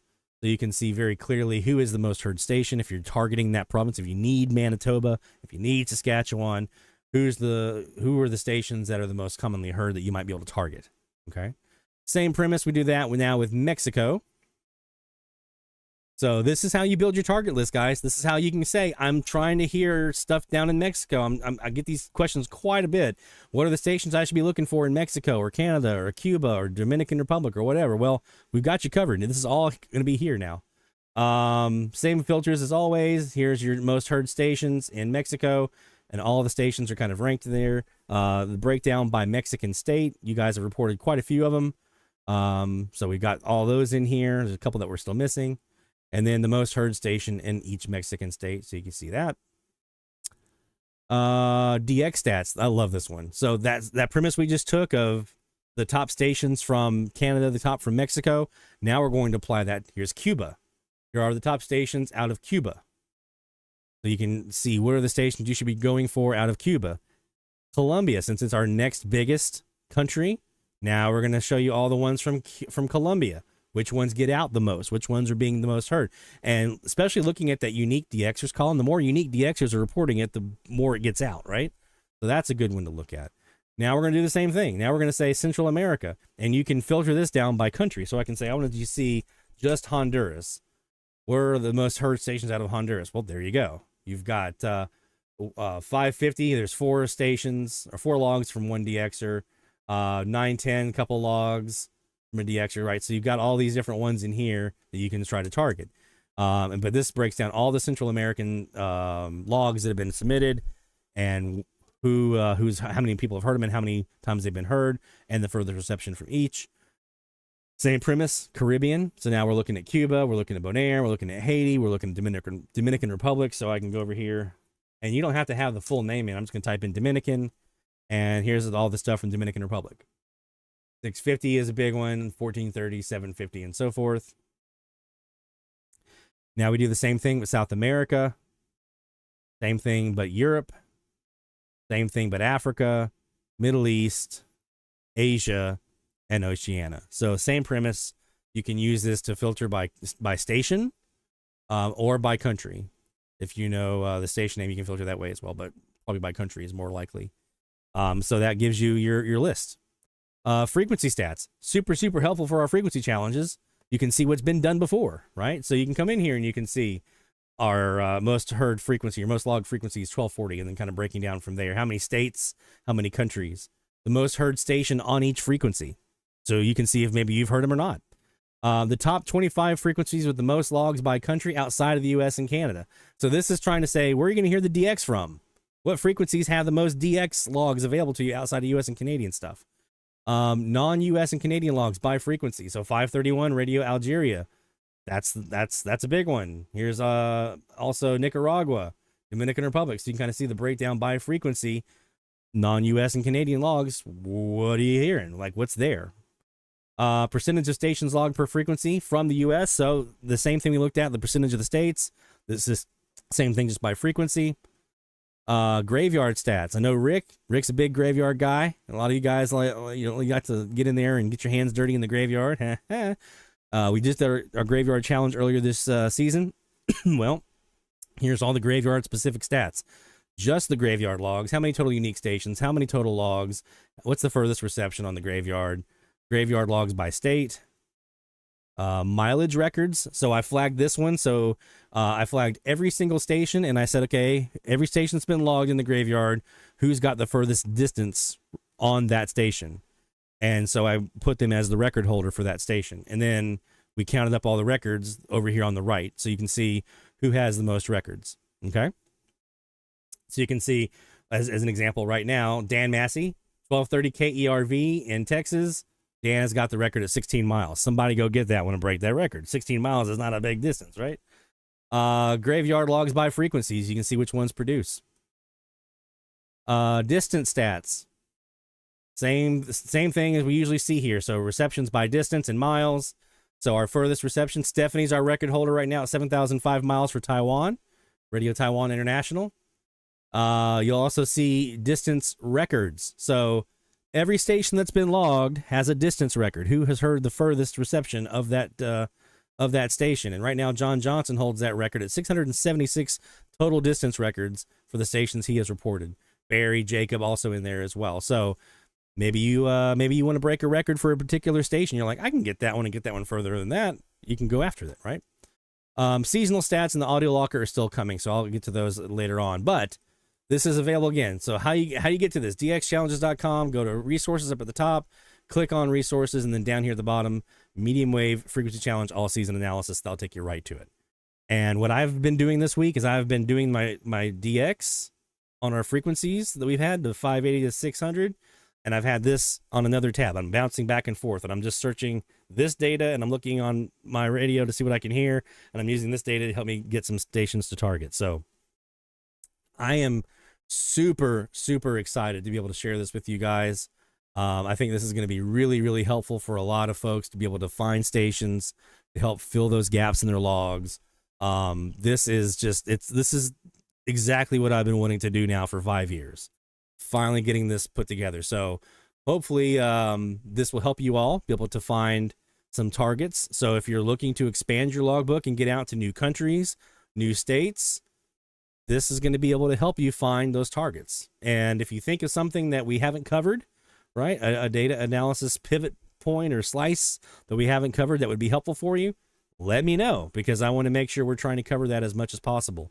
I think we've got most of it tackled, most of the ways that we can kind of slice this. There's going to be some stuff we just can't do, just limitations on what we can do. And you're also, by the way, going to find some bad data. Let's put it that way. For instance, you're going to find stuff where like the same station has like 6 different names on it. Or you're going to find a station on the wrong frequency, or a station on the wrong, like the city is like 4 different ways. Sometimes it's all caps, sometimes it's misspelled, sometimes it's spelled right, like difference. I'm going through a cleanup project on all that stuff. The Canadian logs are all clean. I've got the Canadian logs done. I'm about to do Mexico next. And then we're going to start tackling the US stuff. And then after that, then we'll do everything else. But the Cuban stuff, I'm pretty sure is clean. I know Canada's 100% clean. Everything Canadian is good for right now. So there you go. So go bookmark this website. I would just recommend bookmarking dxchallenges.com/resources, and then down at the bottom, the data analysis, all seasons data analysis, and just bookmark this site, and you should be good to go. All right. There you go. This is all, I mean, this is happening because you guys have participated in these challenges. If it wasn't for you submitting 32,000 plus logs, we wouldn't have this data to use. So I hope this encourages you to do more, right? Submit more logs, participate even more. So the more data you submit, the more data we have, the more data we all get to use together. I also hope this will help you want to put more detail into like your programming notes. Also, maybe be really super careful when you're entering your logs that you're doing the right frequency and the right call letters and everything else. Please. The data cleanup's a big project. That's a big one. Especially, it's not so bad for the more recent years, like last 2 years, but those first couple years when we were on the Google form, it's the Wild West. Like everything is just wide open. So we'll get that data cleaned up, but hopefully this is something you guys can use. All right. I know we're about to announce our next frequency ranges here in a moment, actually. Speaking of, and I'm going to go ahead and hit publish on that. Okay, so let's go ahead and get that out. We're going to announce our next frequency range. Now, our patrons, patreon.com/DXCentral, our patrons already know. They already got the heads up.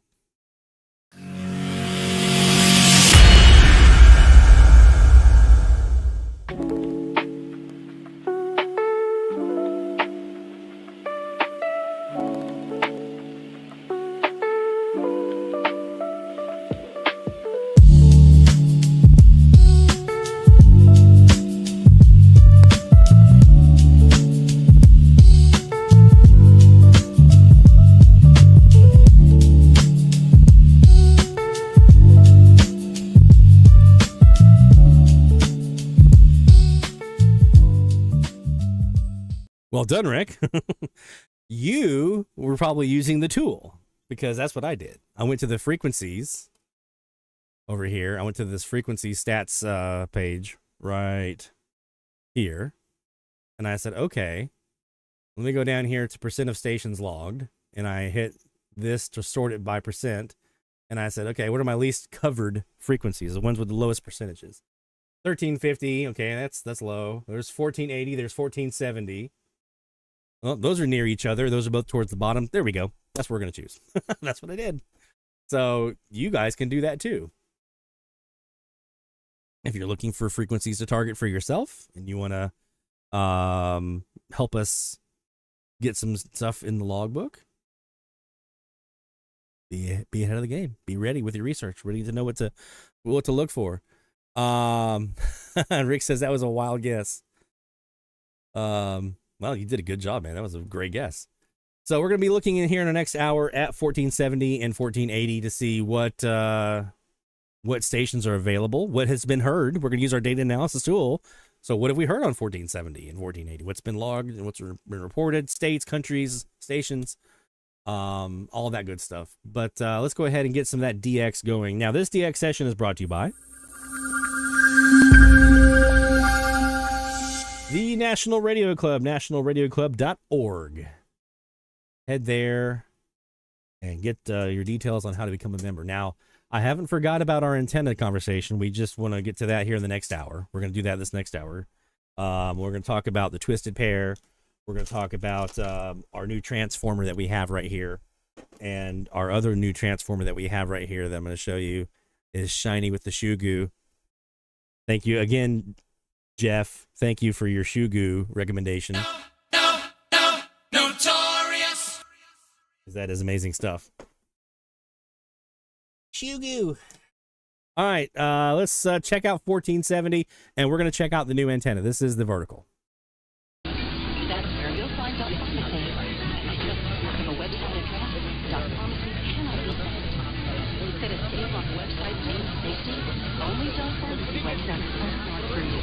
Purchasing medicine online, absolutely free your health. Save online, and please to the right in website address.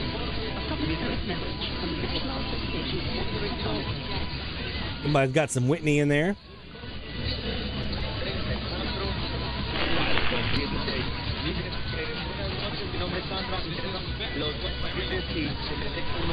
We've got a Spanish station here on 1470.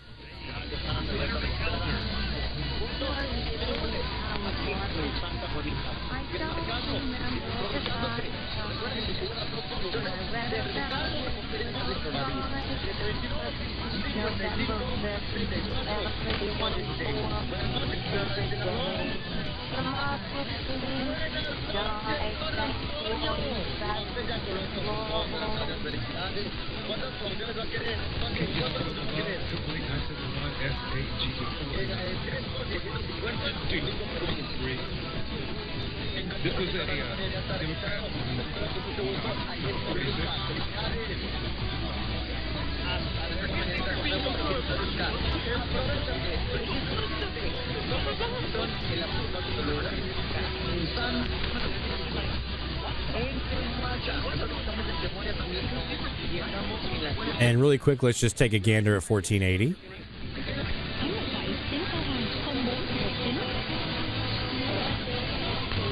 Now, for comparison, this is our 35-foot long vertical whip, or vertical antenna. It's not a whip, it's a wire. Here's the mini whip. This mini whip is at 45 feet up in the air, and it's like that big, right? Here's what the mini whip sounds like.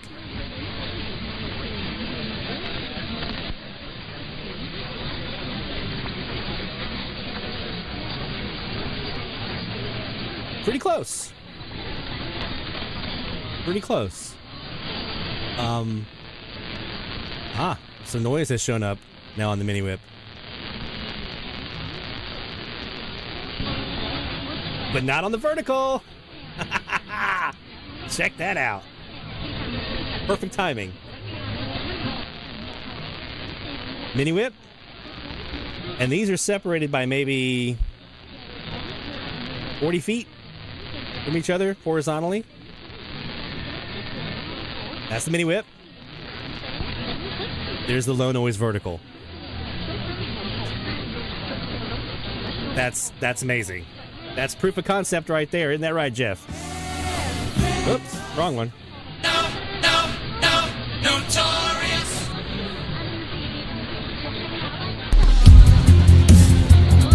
DX Central Live top of the hour alert.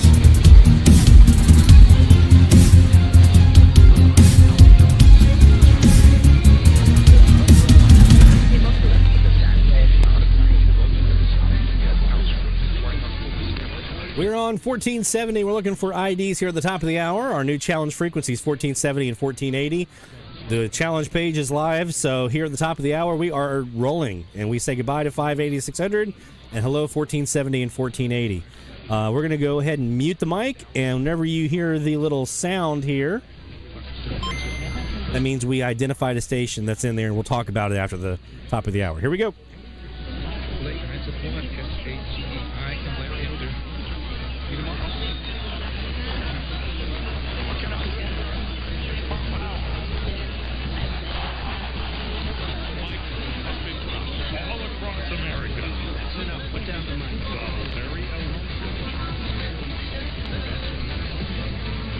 And Mike, yeah, you are correct. I've noticed that on that vertical. Louder signals, less noise.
Receive the credit they deserve.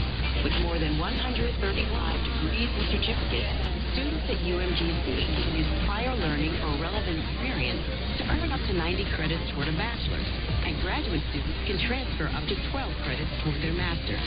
At UMGC, you'll find everything from online to hybrid courses and lifetime career services with scholarship opportunities, making your education journey flexible, fast, and affordable.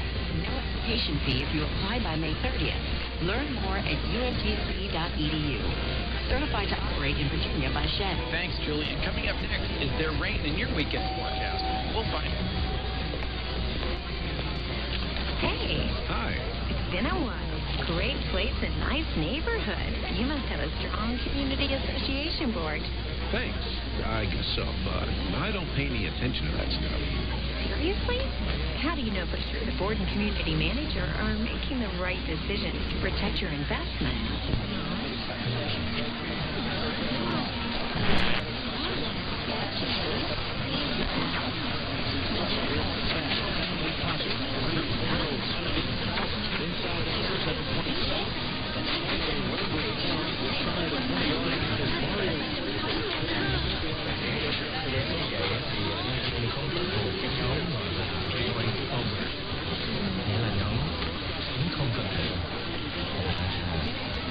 Nhóm người không cần đàn ông này, tức là những người phụ nữ sống không cần đàn ông đó. Họ không có giống như nhân loại nhất thời, mà nó lâu dài, nó vững bền. Vậy đó. Hồi trước nếu có thì nó chỉ là giống như nó xuất phát từ một vài cá nhân nào đó thôi. Còn bây giờ nó có một cái tên luôn rồi Thiên Nhung. Boy Sober. Thành một cái tên luôn. Và như là Nam Dương cũng vừa mới giới thiệu, đây là lối sống không đàn ông. Trở thành một cái tên rất là Boy Sober và đang lan rộng ở châu Á. Ồ, mà Nam Dương có chắc là lan rộng chỉ ở châu Á hay không? Hay là ở nước Mỹ này đi nữa? Ở đâu cũng có hết trơn á, nhưng mà bây giờ ở bên Á Châu người ta nhắc tới nhiều hơn. Rồi bây giờ trước khi mà bước vô cái hiện tượng này, cái lối sống này, thì xin được chia sẻ một cái câu chuyện Nhung ha, để cho thấy nó đang diễn ra ở đâu nè. Thưa quý khán giả, đơn cử như một cô gái ở Singapore. Nhiều năm nay, cô Kende 30 tuổi có thể đi du lịch tới bất cứ đâu mà cô muốn, và cô cảm thấy là hẹn hò kết hôn không. All right, let me go ahead and mute our audio here on the Kiwi. So 2 stations for sure in there, KLCL and 1470 out of Lake Charles. We heard the top of the hour ID from them right into Town Hall News. And then that one there on 1480 KNGO out of Dallas, Texas with the Vietnamese programming. So those are 2 stations we know for sure we got in there. There's a couple others we'll be chasing this week.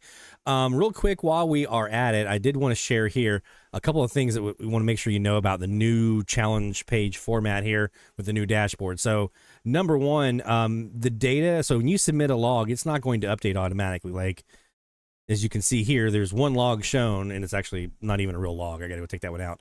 I've submitted 2 logs now to the page, so there should be 2.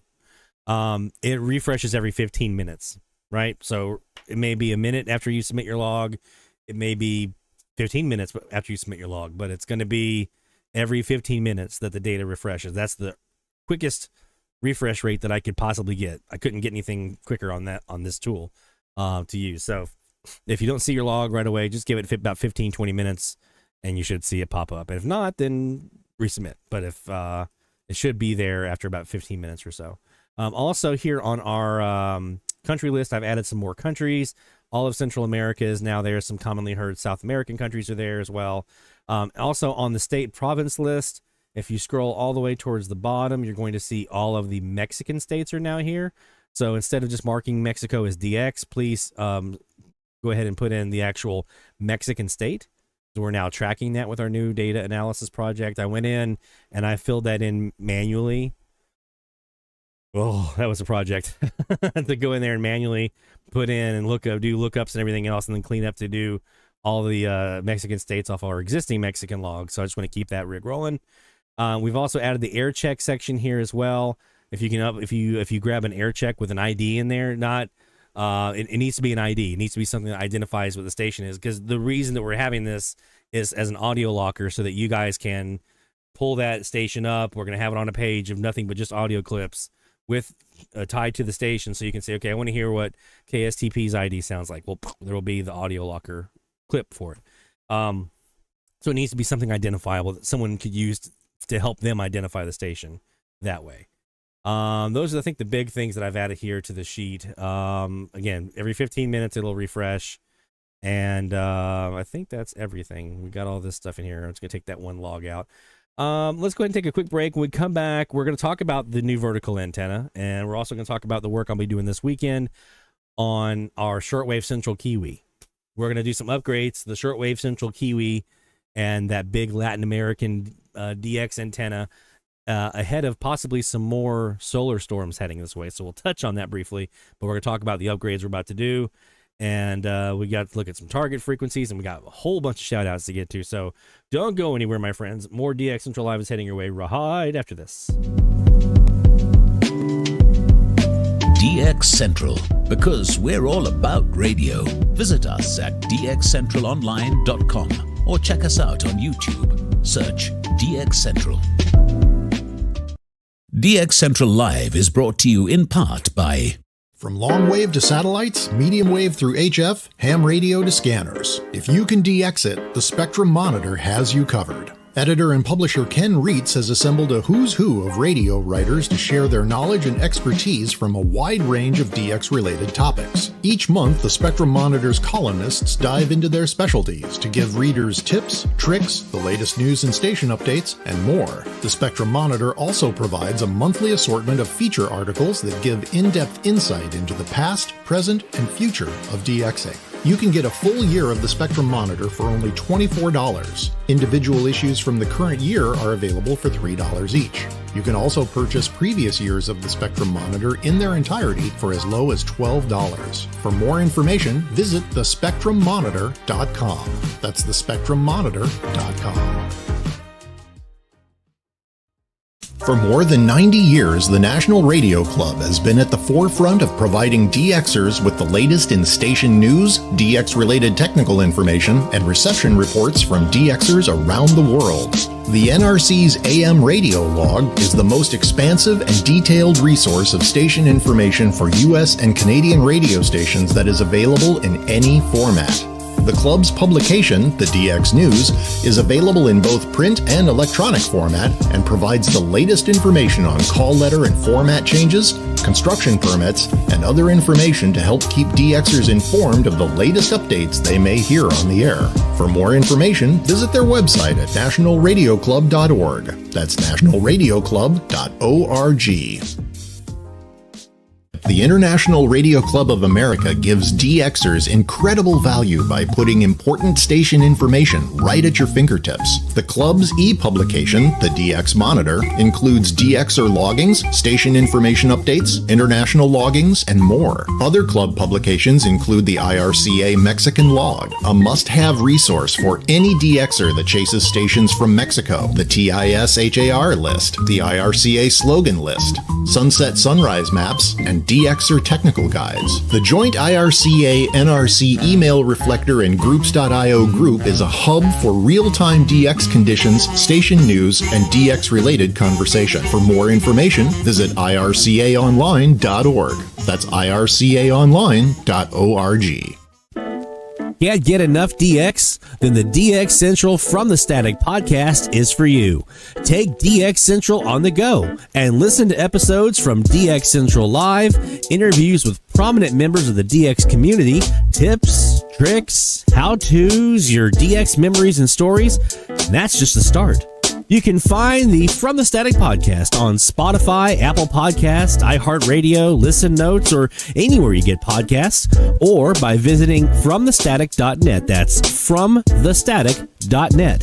For stories, signals, and voices from across the airwaves, don't miss the DX Central From the Static podcast. Keep up with DX Central.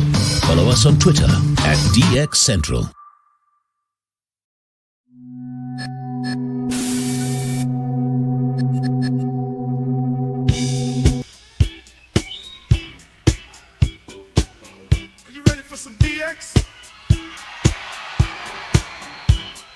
Are you ready for some DX?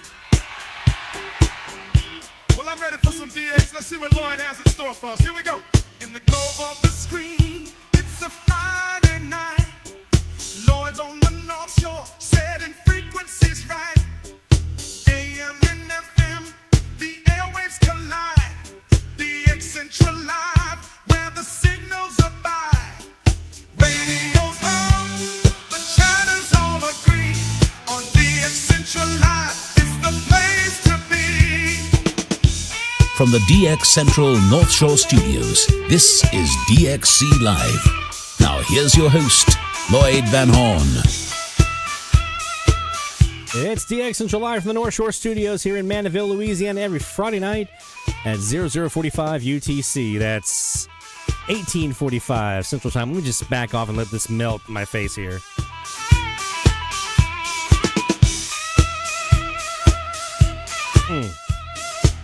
And we've got live DX tips and conversation, chat, shout-outs, all kinds of good stuff. Challenges, weekly challenge. We just launched a new one. We just launched a brand new challenge. 1470 and 1480 are our new challenge frequencies. So go forth and have fun. Let me do... Oh, that's not what I was looking for. I was looking for this. I did want to mention our good friend Justin up in Minnesota, UB Studios, has a live stream. He was doing a live stream for a while on usually on Saturdays, and he had pulled back for a bit. He's actually just recently started that back up again. This last week he did a live stream on Saturday night and Tuesday last week as well. And I think he's going to be doing pretty regular Saturday night live streams for at least for a little while. So you definitely want to make sure, obviously, if you guys are here, you're probably subscribed. I hope so. You're subscribed to the channel here on YouTube and whatnot. Give Justin a subscribe as well and hit the bell icon so be notified when he goes live, because he has a really great live stream and he's got a completely different look to the band than what I have down here in Louisiana. He's north of me up in Minnesota, so he's going to see things a little bit different than what I see down here, right? So a little more domestic and Canadian, a little less Latin America, but he still gets Latin American stuff up there too. So definitely check out. His name is UB Studios. I'll drop the link here in the chat. That way you guys can go check him out when he does his live streams. I want to make sure we give him a plug because he is he's a good friend of the channel and he's got a great live stream. And it's always interesting to hear the DX from up in his neck of the woods. I know him and Jacob both up in Minnesota, and Todd. You guys hear a completely different band than we get down here. So, shout out time. Hear the call for every signal, big or small, from AM to FM, from sea to sea. We celebrate the ones who slag the IT. Shout out, let it be known, you're never DXing all alone. Through the static we found our way. Shout outs making waves today.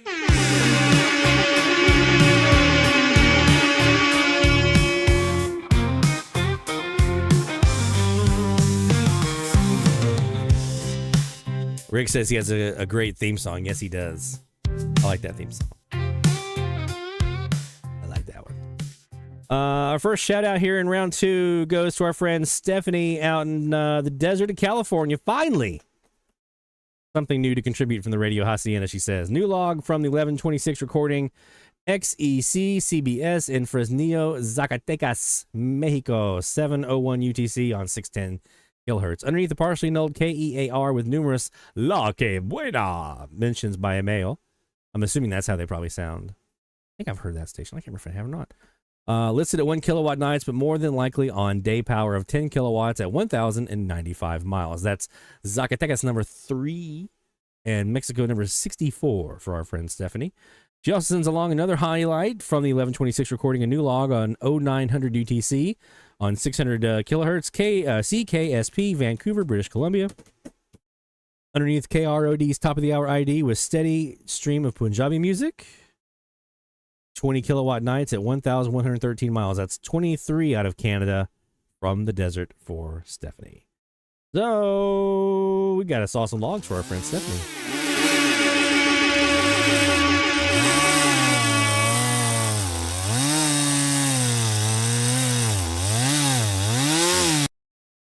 Yeah, and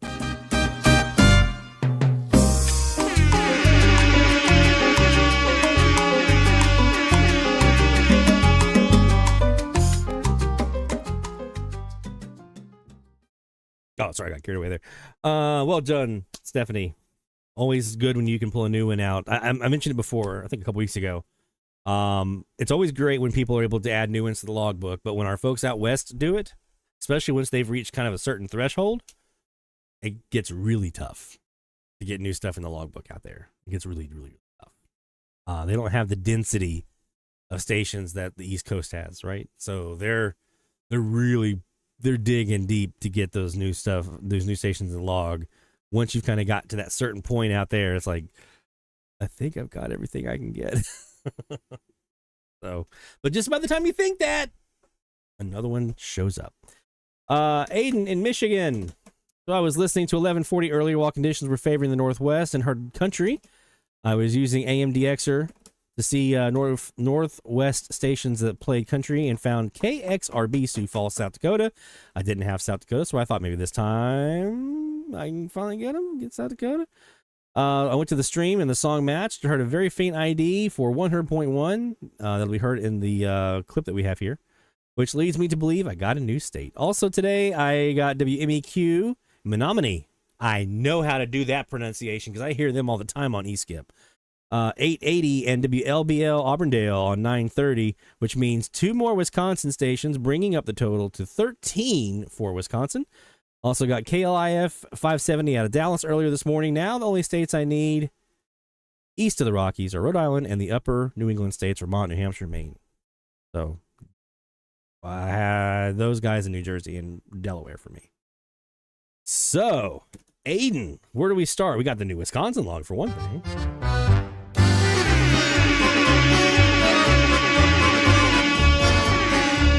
Hey, Sean.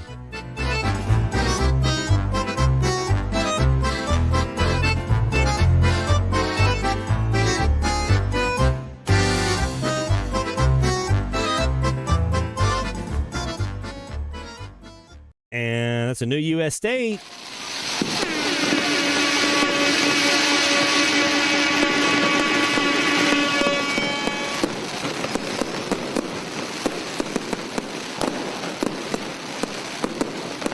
And somebody said log.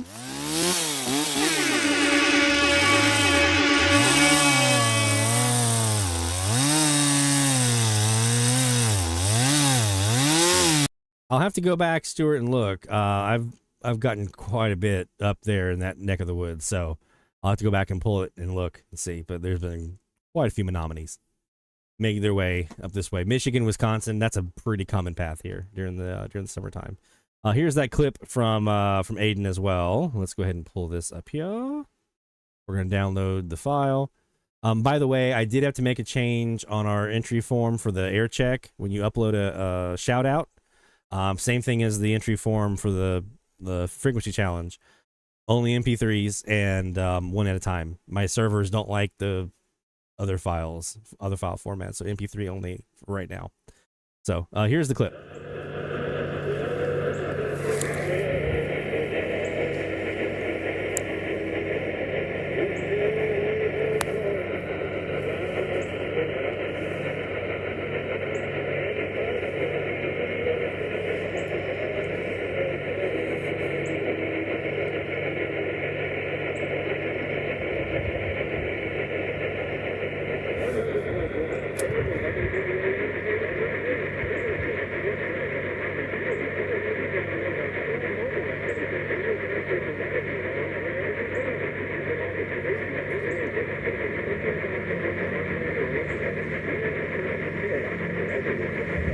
There you go. Man, I love that DX286. That's such a great little radio. Well done, my friend. We're going to give you an extra little... Charles Williams in California. Use the code Channel Canceler to cancel out 1650 KFOX in Torrance. And heard KC in Cedar Falls, Iowa. Oops, I just realized I'm on the wrong input. There we go.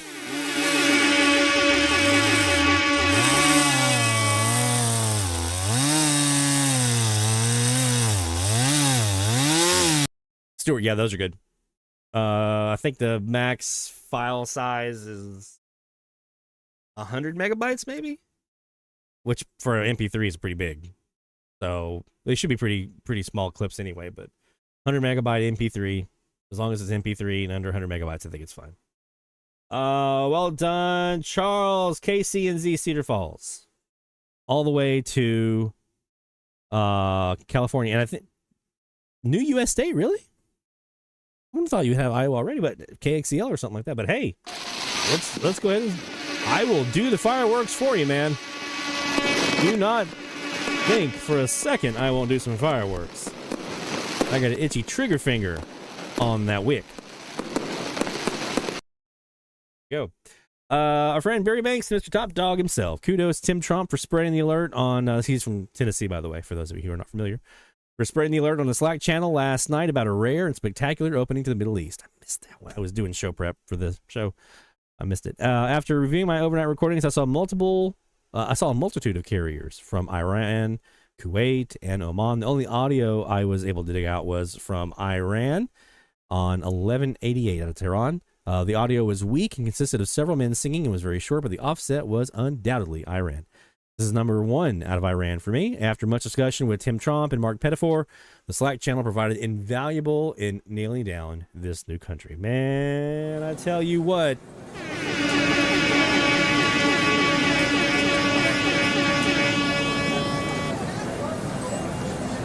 I'm gonna have to go check my recordings from last night. I have my East Super Loop up right now. So we got the passport stamped for our friend Barry for a new country, Middle East. Not easy to do, man. And I'm going to get you that log in here, too. I mean, that's...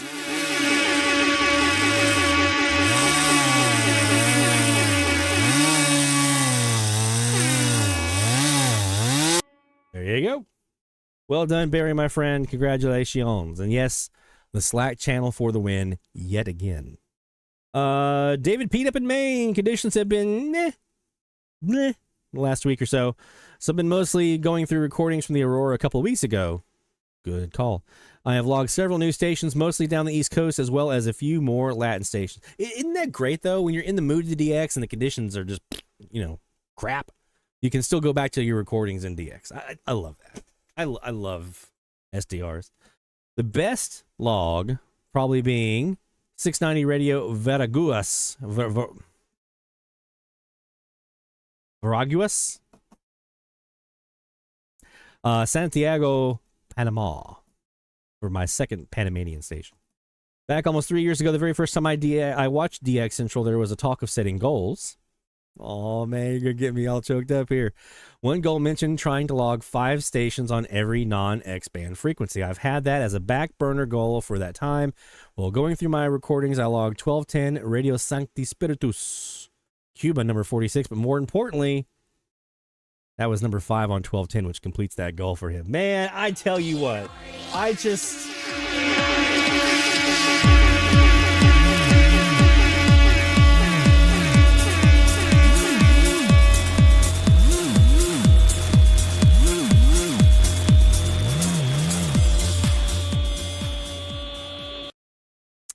When I see that, when I see other folks applying the analytical approach of DX, and seeing success with it like that, that just warms my heart, man. David's got a clip. This is, by the way, I don't think I mentioned David Pete in Maine. David Maine, so we're talking about here. Radio Veragua, 690 y 101.9 FM. La voz que te acompaña. Presenta. Levántate Panamá. Un compendio de los mejores éxitos de la música típica panameña para el hombre del campo y de la ciudad. My goodness, that was loud. That was Panama, you guys. That was freaking Panama. How loud was that? That's unbelievable, man. Woo-hoo-hoo. Good Lord.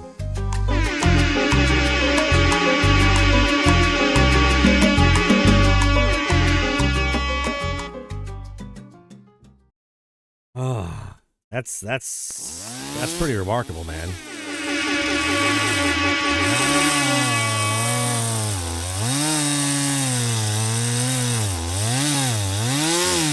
I've heard 3 Panamanians in my life. 1 in Charleston and 3 here. One of those here was the one in Charleston too. And every one of them was down in the mud, and I had to use a stream to compare it to. They were never that loud. I mean, I get Colombians that loud here. That's Maine to Panama. Unbelievable. That's what I'm talking about, guys. And the goal thing, finding those goals and saying, I'm going to go get this many stations on these frequencies, or I want to add another country or add another state, or I want to, log something on every frequency at sunset or sunrise, or, a gray line, one of the two.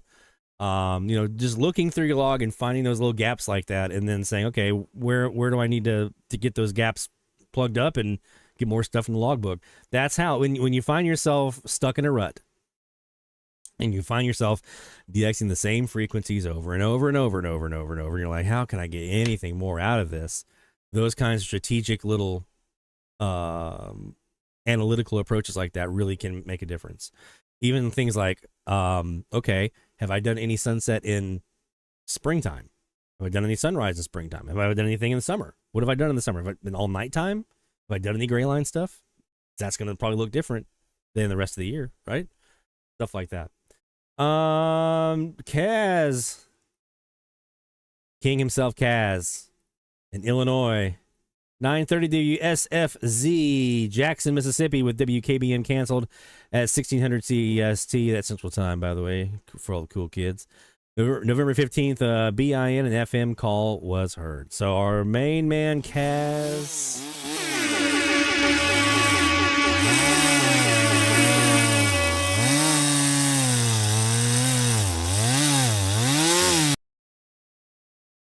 He has the antenna that gets it done. And I promise you, it does. If you've got, I was just telling someone on the Slack channel earlier today, if you've got the room for somewhere between 50 to 70 feet in horizontal distance, put yourself, and if you've got that amount of room, don't put a long wire up. It's not going to do you any good. That's what I used to do when I was younger. Just throw a random long wire out of your window into a tree, and DX off of that. If you've got 50 feet to 70 feet in horizontal length, put you up a Kaz and watch the DX just pour in. I promise you, it's like nothing I ever thought I would ever be able to do. Super loops are also really, really good, but there's something about that Kaz antenna, man. That Kaz just gets it done. So well done to our friend Kaz. Adding a new one. Again, another one of those, when you get to his stature of logbooks, getting a new one, that's not easy.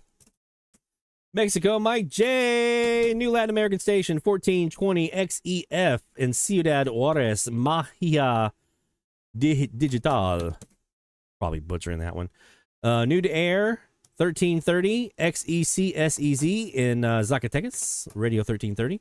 1510 TGDX in Guatemala City, RCA La Señal con Benedición. And La Nueva Radio Ya, YNLD 600. So new Latin American stations all around for our friend Mike.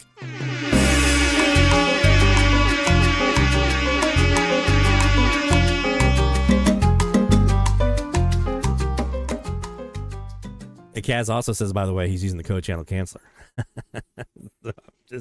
I'm just saying, there's a reason why these things work. There really is. Take care, Kaz. 73, my friend. Thank you. These things work, and they pull in the DX.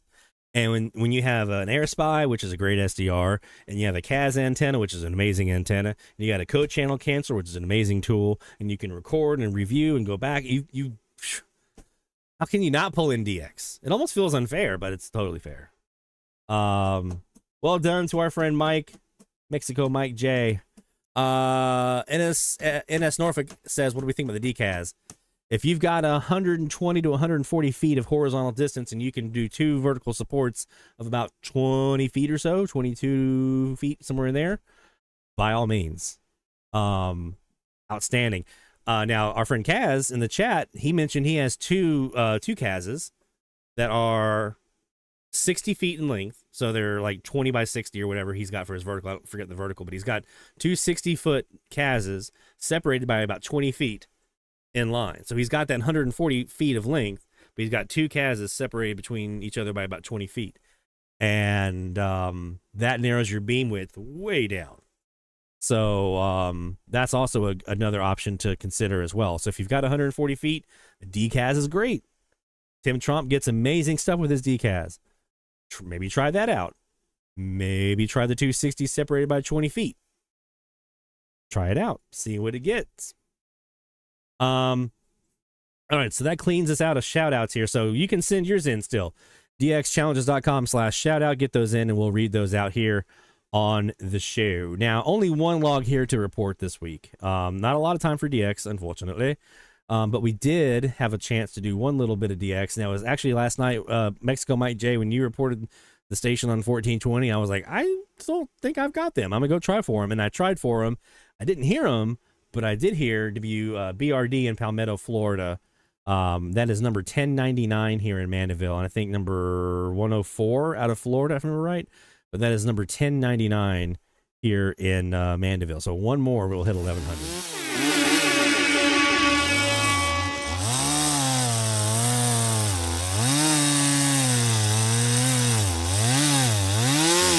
There you go.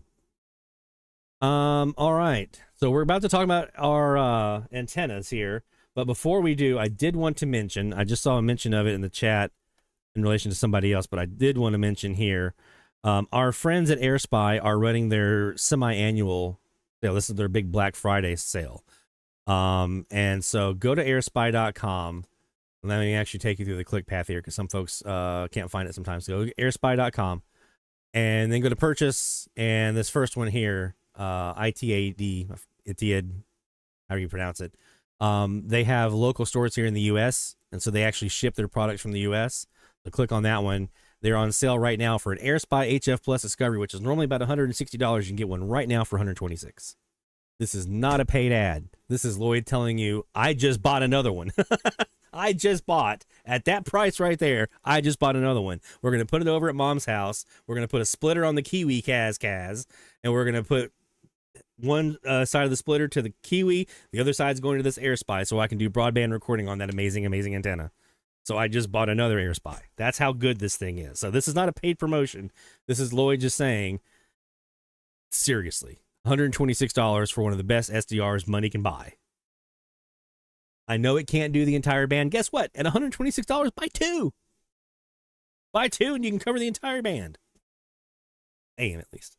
You can cover a big chunk of FM too. At least 2 megahertz wide. All right, so that's going on right now. This is the Black Friday sale through the 4th. I want to say it's the 4th is when that ends, doesn't it? Yes, December 4th is when it ends. No code needed. It's just their Black Friday sale, 25% off, and they've already shipped it. It's already shipped. So U.S. orders, if you get in early enough, you get that shipping pretty quick. It's already on the way. Like I ordered it the day that the sale went on, and it's already on the way. So there you go. All right. I just want to make sure we got that one in there because those prices, you can't beat that. You can't beat that at all. Let's talk about this new antenna. So our new 35-foot low noise vertical antenna. We already had our mini whip up in the air, 45 feet. Again, the mini whip is about, I don't know, it's about that size right here. So it's about that tall, maybe a little bit thinner.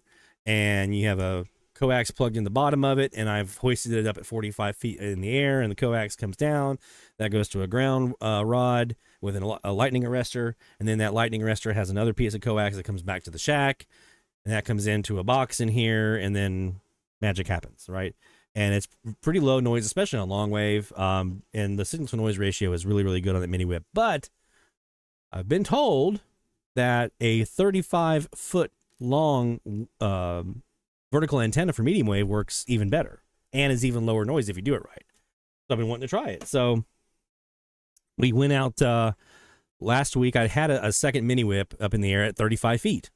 It was up in a tree, so I already had my rope already hung over a branch, and some on the end of that rope was a carabiner. So I lowered that rope and that carabiner down and disconnected the mini whip. And then I went into my new vertical. So I took and I measured out 35 feet with a tape measure, one of those big kind of open face tape measures. I measured out 35 feet and I took a spool of wire, 14 gauge stranded THHN wire that you can buy at Home Depot or Lowe's or wherever Ace has them. Wherever you buy your hardware, they usually have these spools, or you can get it cut for you. You can say, I want 35 feet. You might want to get to like 36, 37, just to be safe. But then I just stretched out the wire, and then I took and I made a little loop at the top of that and put some rope through that loop and then tied everything off. So I'd have a connection at the top, and I put a carabiner on the top of that rope, connect the two carabiners up, hoisted it up into the tree, stretch it out as long as it would go, and then went down at the bottom, and I have an electric fence post. It's on the plastic electric fence posts where you set the wire down on the little clips, and I took the vertical part and I wrapped it around one time around one of the clips at the very bottom, so it'd be nice and taut and vertical and straight all the way around straight. And that was my vertical antenna. And then we got that V3A high Z amplifier that we showed you guys last week. We zip tied that to my little plastic electric fence post and put a I don't think we actually, yeah, we did. We put a crimp-on terminal connector onto the wire from the vertical, the sky part of the antenna. And then we had a 12 gauge solid copper wire that we have coming off of the ground side of that amplifier going to a ground rod. It's actually a ground pipe. I mentioned this before. We don't have great ground here in the Southeast Louisiana region to use as grounding. So Jeff Immel had mentioned a chemical ground. And what you basically do is you take a roughly 1 inch diameter copper pipe. I use type L because it's a little thicker wall. And then I drove that into the ground. But first, before I did that, I smushed one end. So I cut it down to about I had to buy 5 feet. So I cut it down to 2 feet. I smushed one end down so it's closed, right? So it's closed off. And then I drilled holes about every, I don't know, foot or so, 6 inches, somewhere in there, 18 inches. And I did it kind of around a little bit and kind of staggered the holes a little bit. And what you're doing there, I didn't go too far up the pole, the pipe. I kind of kept it down towards the bottom because that's where this chemical part's going to come out into the ground, which is what you want. So drove that into the ground. And then I right now I've got a screw through one of those holes, a bolt with some washers and whatnot. And then I've got a crimp-on terminal connector on the other side of that ground wire, connected that to the bolt, tighten everything down, and that's my connection to ground right now. I'm going to eventually take that bolt off, and I'm going to actually wrap the wire around that copper pipe, clean off the copper pipe real good, obviously. Wrap that wire around there, solder that on so I have a really good connection, clean that up and wrap that so it's nice and protected, and then have a connection to ground that way. But what we're doing is you take some salt, like table salt, rock salt, kosher salt, whatever, sea salt, whatever you have. You just buy a little container at the grocery store, and you pour that salt down in that copper pipe, and then you fill it up with water. And then it comes out of those holes, and then it seeps into the ground. And you just do that.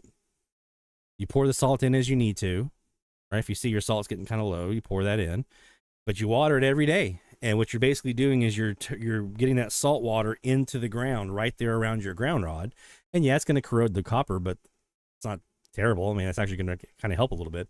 But you're improving the ground conductivity there at the antenna. Now, Jacob mentioned if you're near a tree, be careful. Mine's a little further out from the tree, so we should be okay. But you're improving the ground conditions right there where your copper pipe is.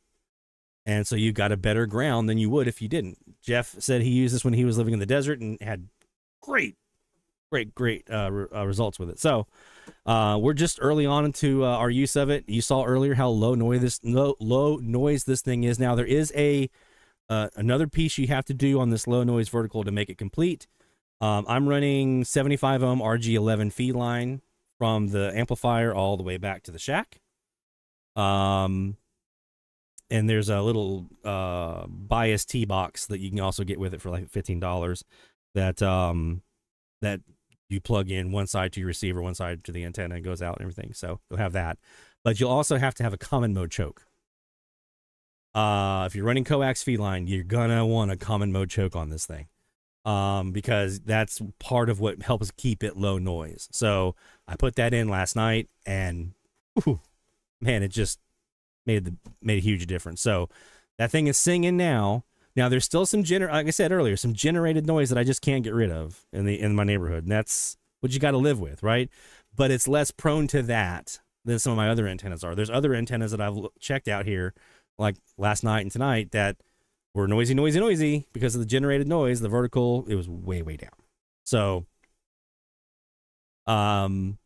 you don't have to have that amplifier. It's a good idea to have that amplifier. It's about $100 out the door, shipped to you with the bias T from VE3 PSZ, I think is his call. And it's really good. I know our friend Barry Bankston uses a low noise vertical. He's got a 63 footer that he uses in his setup, and he's got it paired with a W6 LVP magnetic loop, and he does phasing with that for phasing purposes. I'm gonna probably try to do the same thing with this vertical and my mini whip. Try it out, see how it goes. But so far it's worked really well. I've been very impressed with it. So you've got your directional antennas when you're targeting that specific area. Like, I'm only looking for South America because conditions are good at South America. I'm only looking for Latin America. I'm only looking northeast or southwest or whatever. That directional antenna. But there's sometimes when you don't want that. You want to just catch what's coming in kind of an omnidirectional type format. And so this can be a really great way to just capture whatever the strongest station is that's coming in and see what you get. And so I'm a big fan of the low noise vertical so far. And like I said, I've just had it for a very short amount of time. My little glass insulator fell. I've had it for a very short amount of time, but so far I'm a big fan. So that's my low noise vertical stuff. I'm going to make a video about it as well here as we go along. That'll show you guys some of the components and stuff. Also, another little antenna project that we're working on today with the day off from work. I use my opportunity here to build some transformers for this weekend. We're going to take our KiwiCaz, the big shortwave central Kiwi with the Latin American magnet antenna, and we're going to take off the coax feed line, and we're going to replace it with this twisted pair. And the reason we're going to do that is we're trying to get rid of noise. As we talked about before, coax feed lines are great, but they're not great when it comes to noise because they have a third conductor in there that actually picks up noise and introduces it into your rig. So if you've got some common mode type noise in your area, it's going to pick it up. So you can do something like a common mode choke to get rid of that, or you can switch to this guy, this twisted pair. You can also use Cat 6 as well. And so what I'm basically going to do, show you the way this is going to work. And Jeff Immel, thank you for your guidance on this because this has been invaluable. We have this little guy right here. You can't really see it very well. This is a B and C connection right here on this end. And we take our twisted pair and we untwist a little bit of it. And we put one wire in this screw terminal and one wire in the other one. And then that's now connected. And we'll probably use some heat shrink tubing or something like that to give it a nice sturdy connection. And then now we have a B and C connection for our twin wire, twisted pair. And I've also got an adapter to then plug that into my SO239 adapter that we have in our window panel, because we have one of those window pass-through panels. It's the feed line that basically it's a flat line. You put your window down, it feeds it through. So we got that. So this is the transformer. Because we are now using 100 ohm twisted pair feed line instead of 50 ohm RG8X, our 16-to-1 transformer isn't the best match anymore, and we want the best match. So for this 100 ohm twisted pair, we're now going to use this. This is our it's a 2.8 to 1 to go from 800 ohms down to 100 ohms. So 2.8 to 1. So I did on the high impedance side 14 windings. This is the high impedance. High impedance side, it's 14 windings. On the low impedance side, it's 5. Okay. And I did make a video. I was shooting video while I was doing this today. So we have from 800 down to 100 ohms. And so our twisted pair will go onto here. And so we'll be able to just kind of wrap this around. We can also get or crimp on like terminal connectors on here as well to put it on.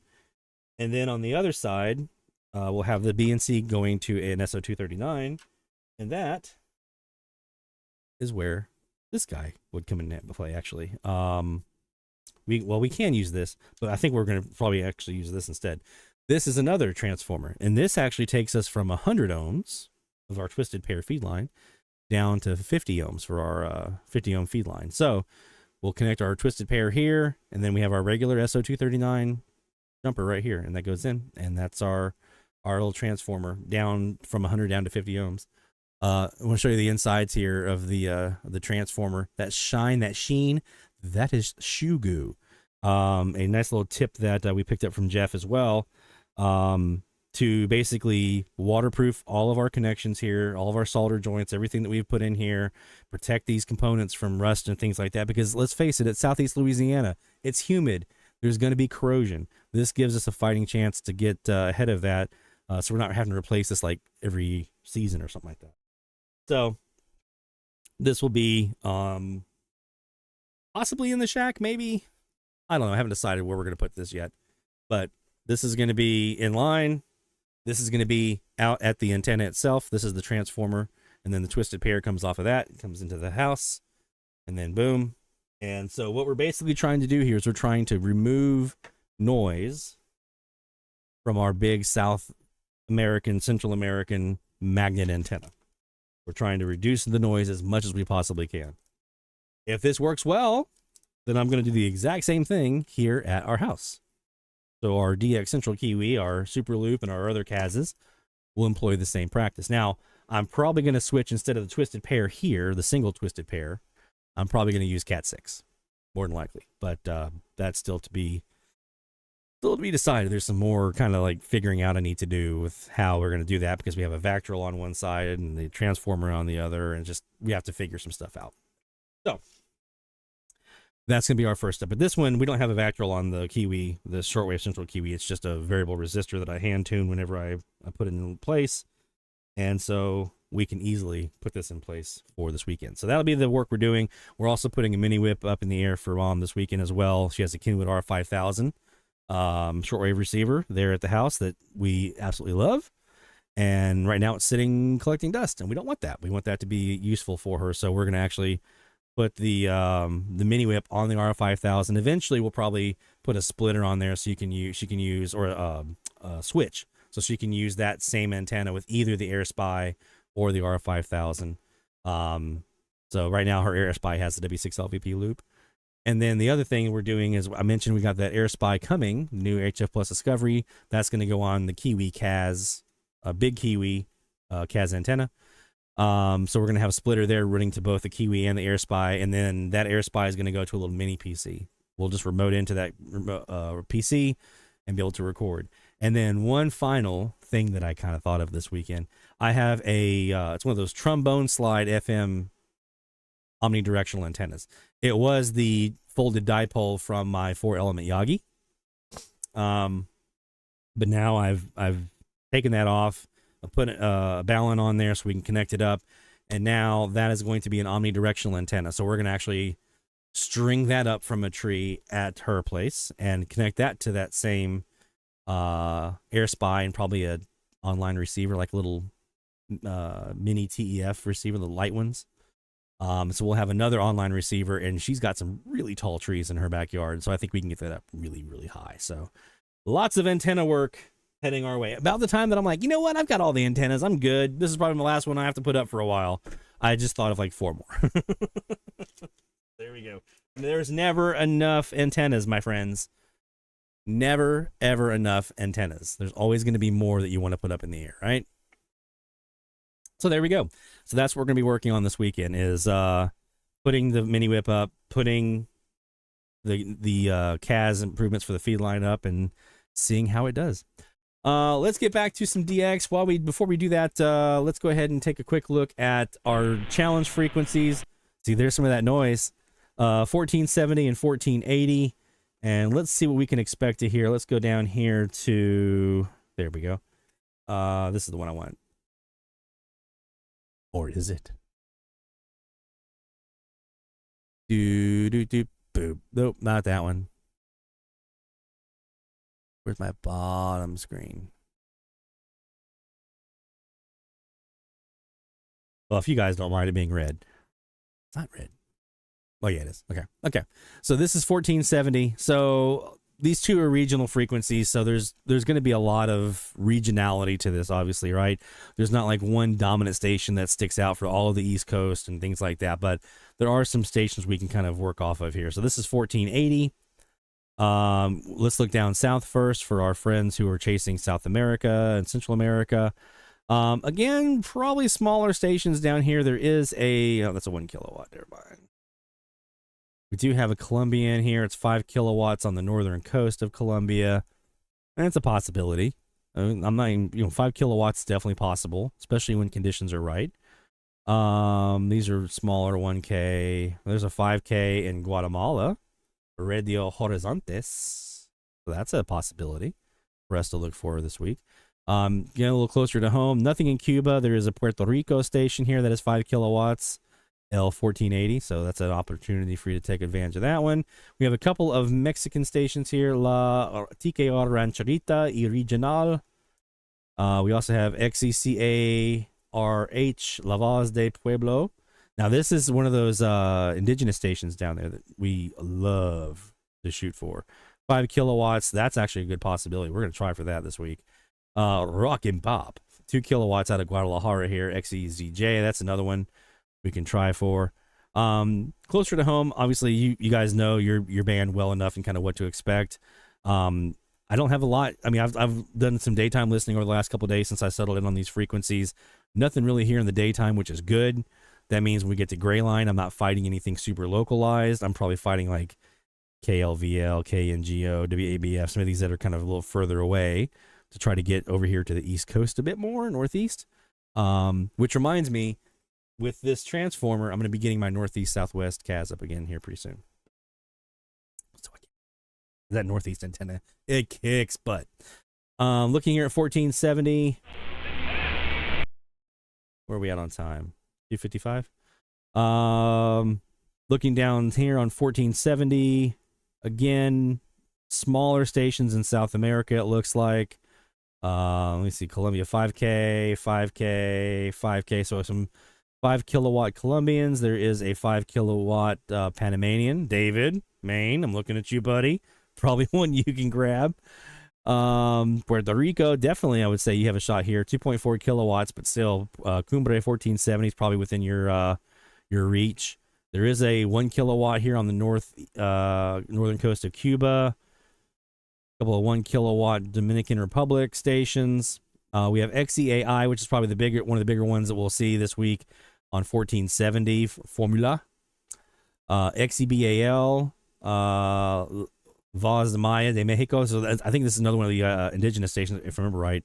2.5 kilowatts. XEACE, another Formula 1 kilowatt. Probably going to be a little tougher, but this one here, Mexico City 50 kilowatt. XEAI is going to be pretty widely heard, I would imagine.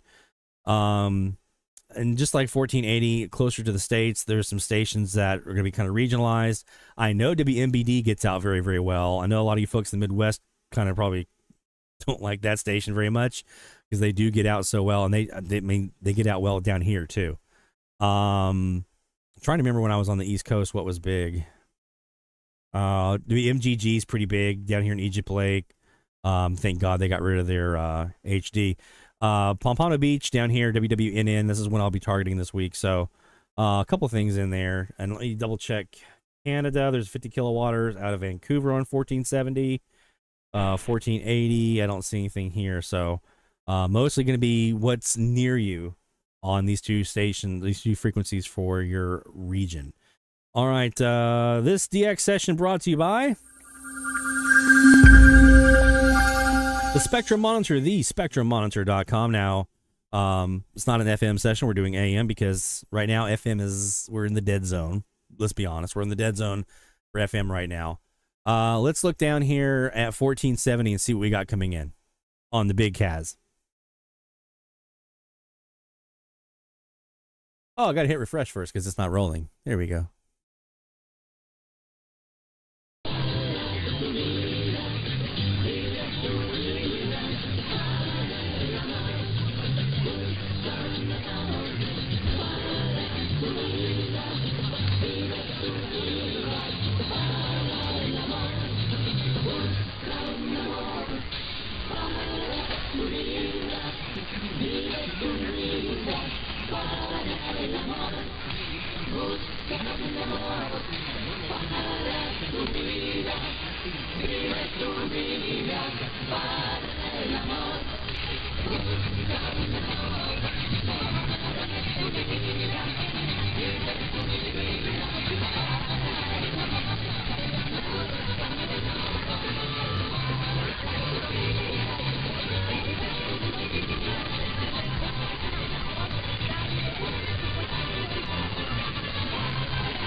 DX Central Live top of the hour alert.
Go to 1480 so we don't get our hand slapped by copyright.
Oh, did it cut out? Did I accidentally hit the mute button again? My bad. Here I was trying to prevent the Allman Brothers from giving me a copyright strike, and I probably just helped it. So I'm not sure how much of that you guys heard, but probably WABF automobiles who we're looking at here, more than likely. That's if I had to guess. That's who this is. Other options. That's really about it. Maybe. No, I don't see anything here that would even come close.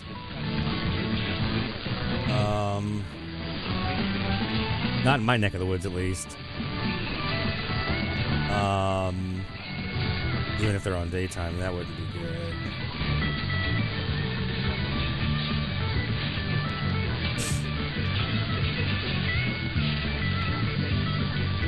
Yeah, that's more than likely who that is.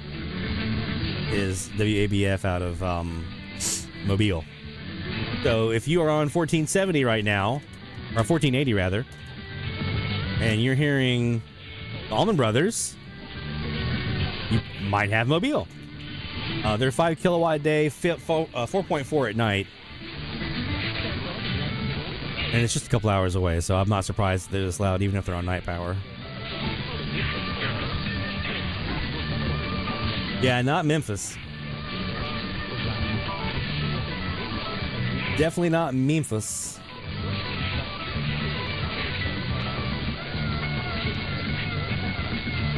So probably Mobile, if I had to guess. Here after this DX session is over, we're going to show you guys a preview of the work we're doing on our new logbook. Very excited. I'm actually doing a whole website just for North Shore Studios. It's going to have photos, video virtual tours of the shack, Studio A, Studio B, the antenna farm. Again, I'm trying not to get a copyright strike here. Our logbooks will be there. Here we go.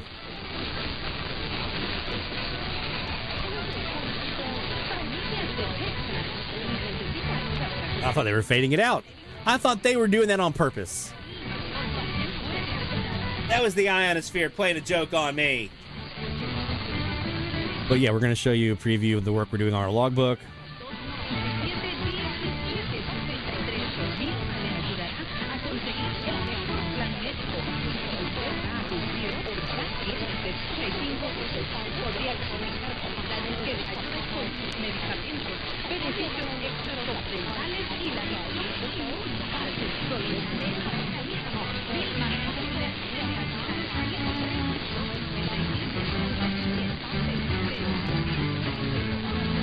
And I've also got a hot tip for people looking for Dominican Republic.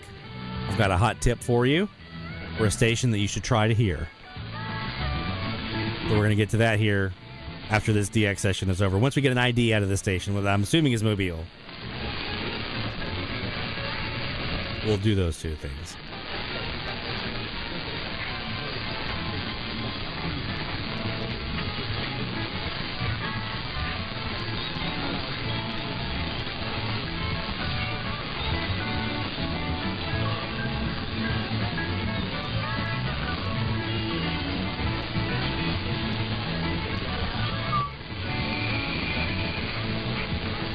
Yes, it is.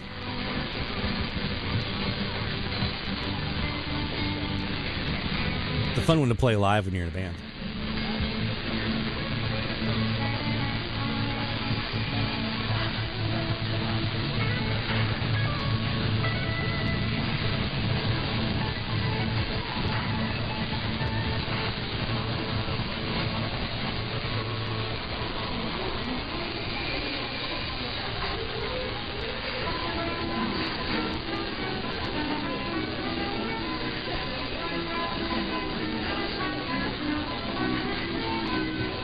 This could be Mexico.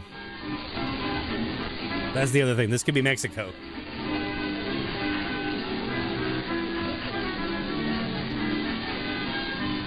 Did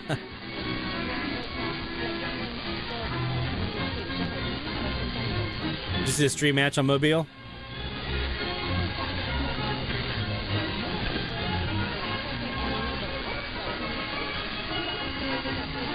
I guess I could have done that. I always forget about that while I'm doing the stream. When I'm DXing, it's right there. 1480.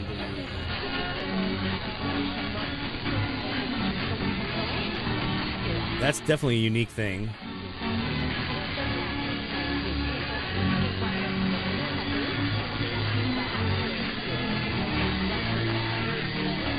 I don't want to be on your mailing list.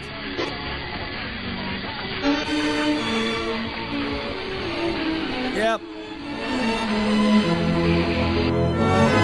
That's WABF Mobile. I really wanted that ID, but they must not have one right there in that part of their automation lined up. Maybe they'll be the next one here.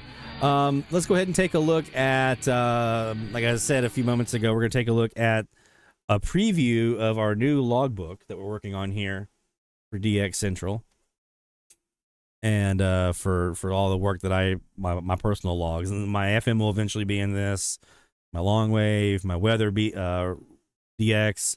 And then I'm also going to retroactively do it to my Brasstown logs, my Greer logs, my Charleston logs, everything. And then I'm going to make a big like lifetime log. So it's all going to pour in and be one big data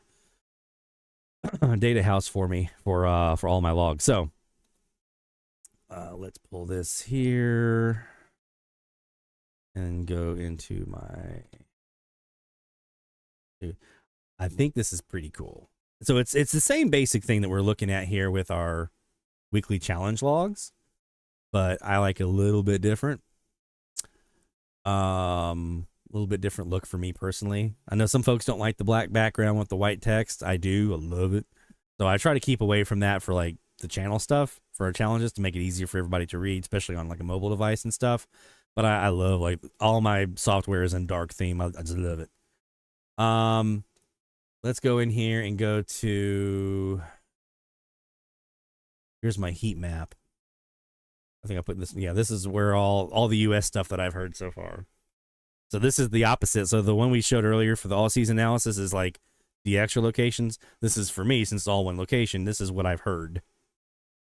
Like this is all the stuff that I've heard. Really kind of shows you the spread, right? Of how far a lot of this stuff goes out. We're doing seasonal stats. So this is breaking down by DX season and by month. So this is what I was talking about earlier when we're talking about like, okay, have I done any sunset DX in August? No, I have not. Well, that's probably something I want to get on this year. I've done some nighttime DX in August, but I haven't done anything gray line in August at all. That's a big glaring hole that I need to take care of. I haven't done anything sunrise in July. Those are the two main areas that I see for gray line that I haven't even touched. And I've done a little bit here in April and May and June a little bit. But I'd probably like to do some more. And September, look at September, sunrise DX, hardly any. Now I've done a little bit of sunset, but hardly any sunrise. So I got some work to do there. And then even June, July, and nighttime. I mean, those aren't great numbers. 9 and 5. That's definitely some work that I can do to get those better. Some of the states that I've heard at gray line. So sunrise, sunset, and how many logs in each one. By time of day, obviously nighttime is always going to be the bigger one, but kind of getting a sense of like how prevalent these other ones are. Countries that I've heard during gray line. Here's my daytime only reception. So a little heat map of just the stuff from the daytime. Radios and antennas. So this is also another kind of cool thing is what combination's been bringing the DX in? Well, the Perseus is always going to be probably one of the top dogs for at least for a while because I've done so much on it, right? So that's always going to be kind of like a premier one, but this is by DX season and radio. Then I've got antenna over here. Look at all the different, I didn't realize how many different antenna combinations I have tried out here in 5 years, almost 4 years, I guess, a little over 4 years. In 4 years, look how many antenna combinations I've done. I think it's 37 or more, maybe a little bit more than that. I think maybe. The W6 LVP loop is the winner right now because I did so much in that first month. But then you start looking like the Northeast CAS really kicked butt.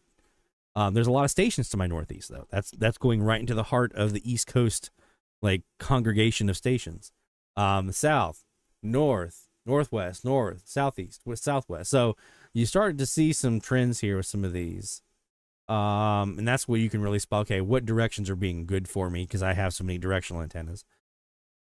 Which countries or which antennas producing countries? Well, it's no secret. It's the south facing ones because that's where all the countries are. And that's, that's the big one there. The Kiwi on the big CAS, 15 different countries logged on that antenna. My 150 degree south antenna, which hasn't been around very long, 10 countries on that one. That's doing really, really well. So,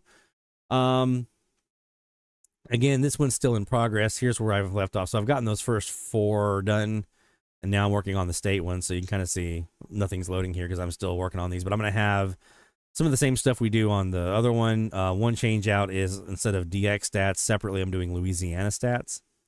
I'll have a thing about all the stations I've heard here in Louisiana and which ones are left and so forth. So yeah, that's gonna be the personal log. And again, this is gonna be my AM log. My FM log is gonna have the same format. Then we're gonna have our Charleston logbooks, our Brasstown logbooks, Greenville logbooks. Everything is gonna be in here, and then we'll have one that's everything. So I started working on the website today for the North Shore Studios site, just the front landing page. We're going to have photos of studios in there. We're going to have all of our logbooks in there. Our antenna farm is going to be in there. Yeah, it's going to be all kinds of stuff in there. So excited to have that one. All right, I leave you with one last thing that we're going to talk about here, and that's a little tip, a hot tip that I promised I would share for you guys. Our friends in the Slack channel brought this one out, so I have to give them credit because, as we like to say around here, oops, it came from the Slack, right? Where did I put that? There it is.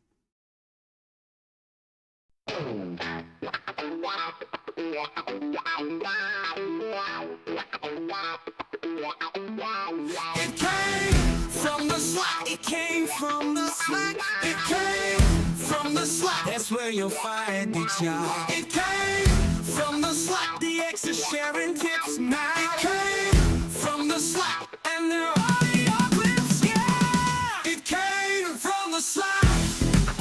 What they talking about, Lloyd? Oh, we got some stuff. Our friend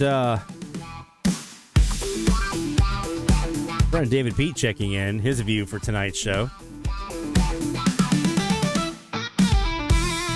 Oh man, I love a good fire. Campfire. Let me be clear.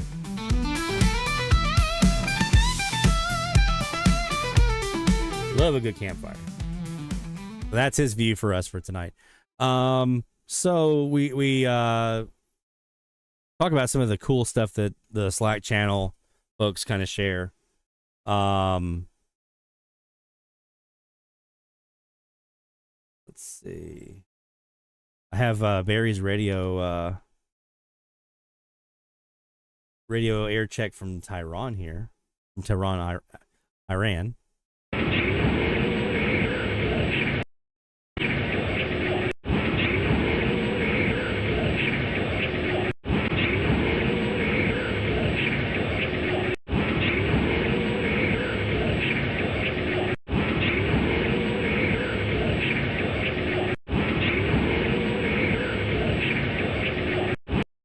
He had a very, very short window there that he looped in there.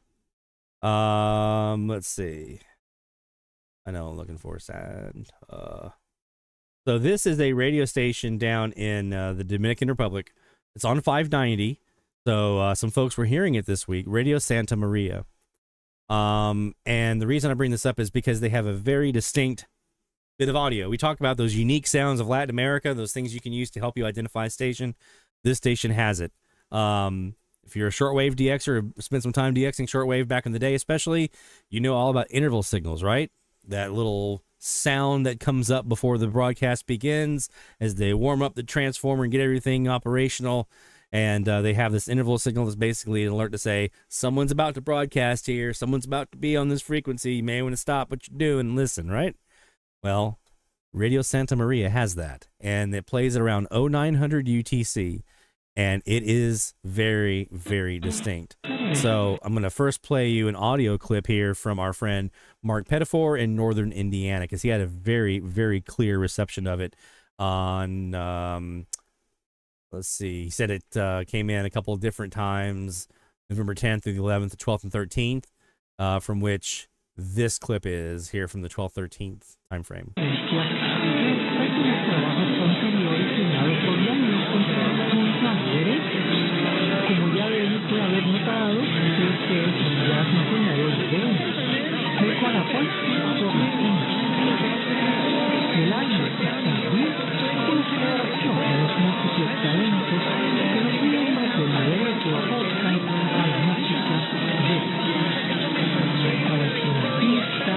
Está familiarizado con la obra del bajista, es real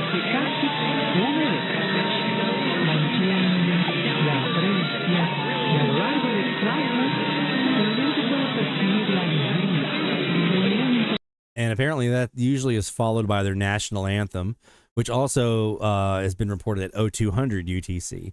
So national anthem at 0200 UTC, and then at 0900 UTC, that little interval signal followed by their national anthem. Here's another clip from our friend Mesa Mike. This is Mesa Mike Westfall. Last day in August will be the 5th of January of next year. And coming after a rather public fallout with President Trump over the Epstein file. Foreign policy and healthcare parade posting a lengthy resignation statement on social media. Last thing to be approved wave 3. And we should be able to vote on contests and represent our district's interests because our job title is only representative. Republican President Trump branded green. He's been a rep in Georgia since 2021 as a traitor. He said he would endorse the House yesterday. Here's the anthem.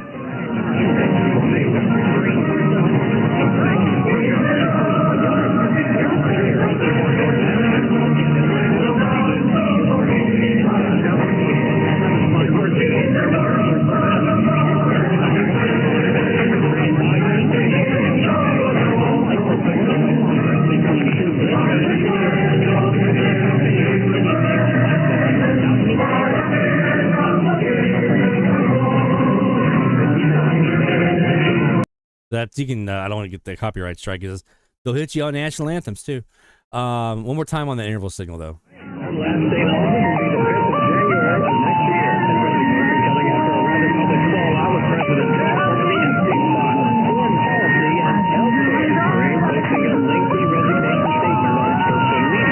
Last thing to be approved wave 3. And we should be able to vote on contests and represent our district's interests because our job title is only representative.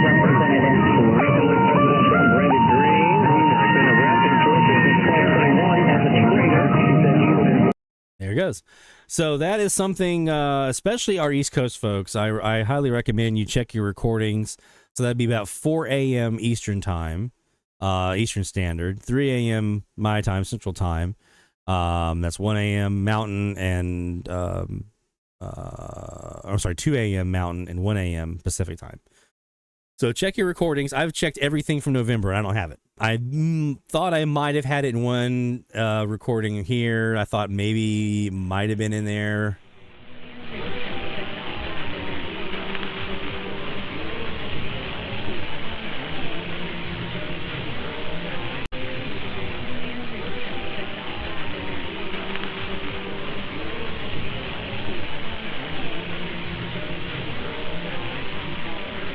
I feel like I don't know if my ears are playing tricks on me, but I feel like it's there. One more time, headphones if you got them. This was a recording. This is from me on the 0900 UTC on the 25th.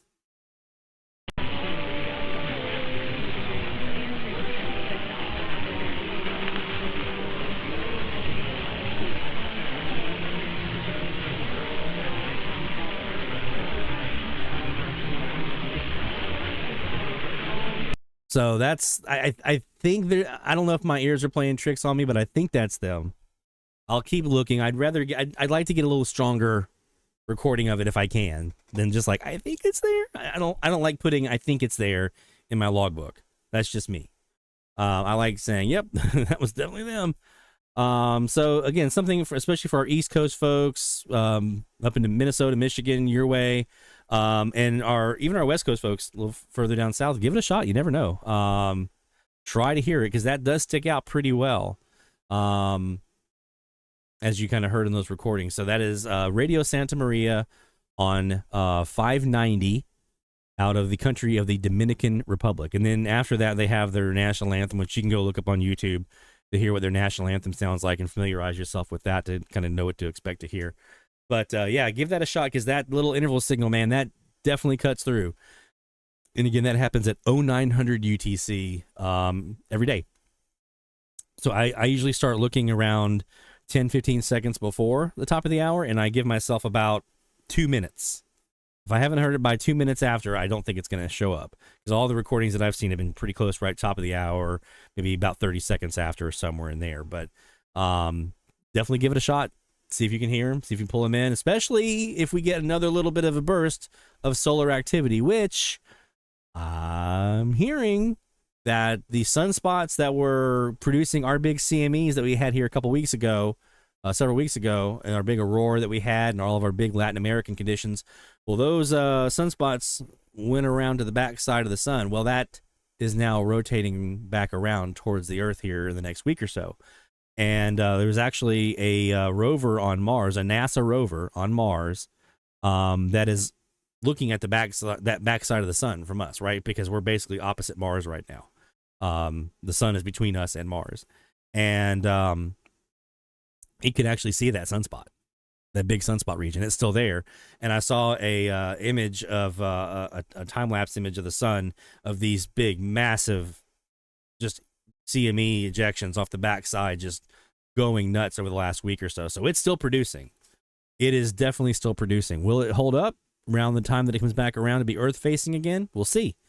But any antenna work you need to do to get yourself ready for southern conditions, familiarizing yourself with what's down there down south, this is the time to get that prep work done now, because maybe in the next week and a half, if that sunspot area comes and circles back around towards us again, we may have a shot at some good stuff. So get ready, friends. Get ready. And you can use our data analysis page now to help you with that. So, yay. All right, that's going to do it for this edition of DX Central Live. I think I did everything that I said I was going to do tonight, didn't I? The logbook, yep, got that. Oh, yeah, we did everything I said I would. That doesn't happen often. We usually have something that gets left off the list. For all of our patrons, thank you to our patrons. Patreon.com/DXCentral. Thank you so much to our executive producers, our associate producers, our producers. We appreciate you guys and all the support that you have given us here to the channel. We literally would not be able to do what we're doing without your continued support, because we just recently upgraded our servers for our websites. So we have a better, faster hosting package. And so, yeah, we're definitely in it now. So don't go leaving us. To our sponsors, National Radio Club, nationalradioclub.org, the International Radio Club America, IRCAonline.org, and the Spectrum Monitor, thespectrummonitor.com. For all of us here at DX Central, my friends, again, happy Thanksgiving to you all, belated. Have a great rest of your night. Great DX for this weekend, and hopefully some antenna projects maybe heading your way soon. Maybe. Let us know about it. We want to hear about what you're working on and what you're hearing. So write those down, get those logs in, get those shout-outs in for next week, and we'll give you some shout-outs on the show. Take care, my friends. Best of DX 73. We'll see you next week on DX Central Live.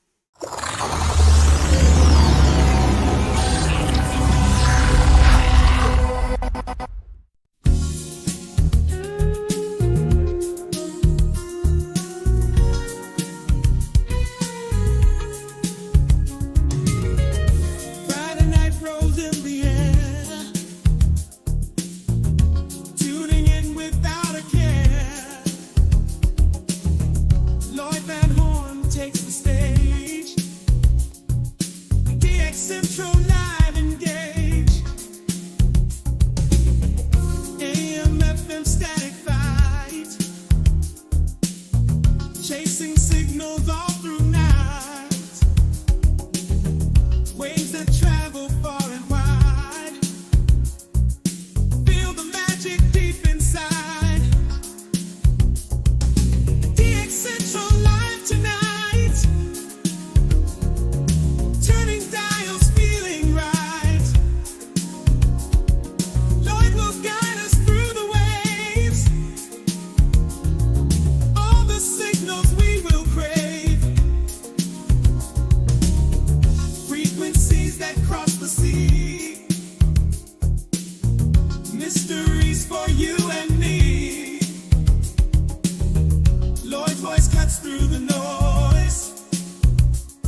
This is DX Central Live.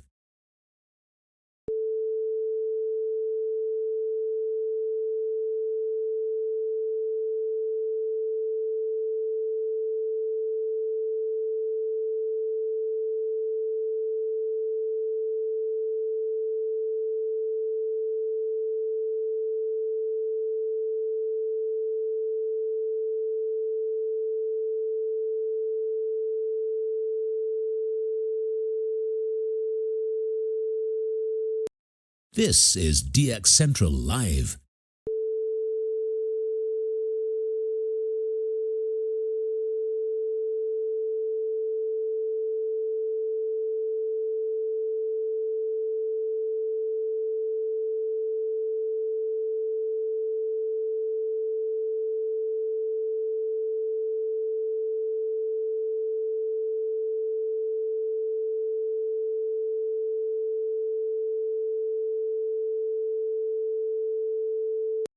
This is DX Central Live.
you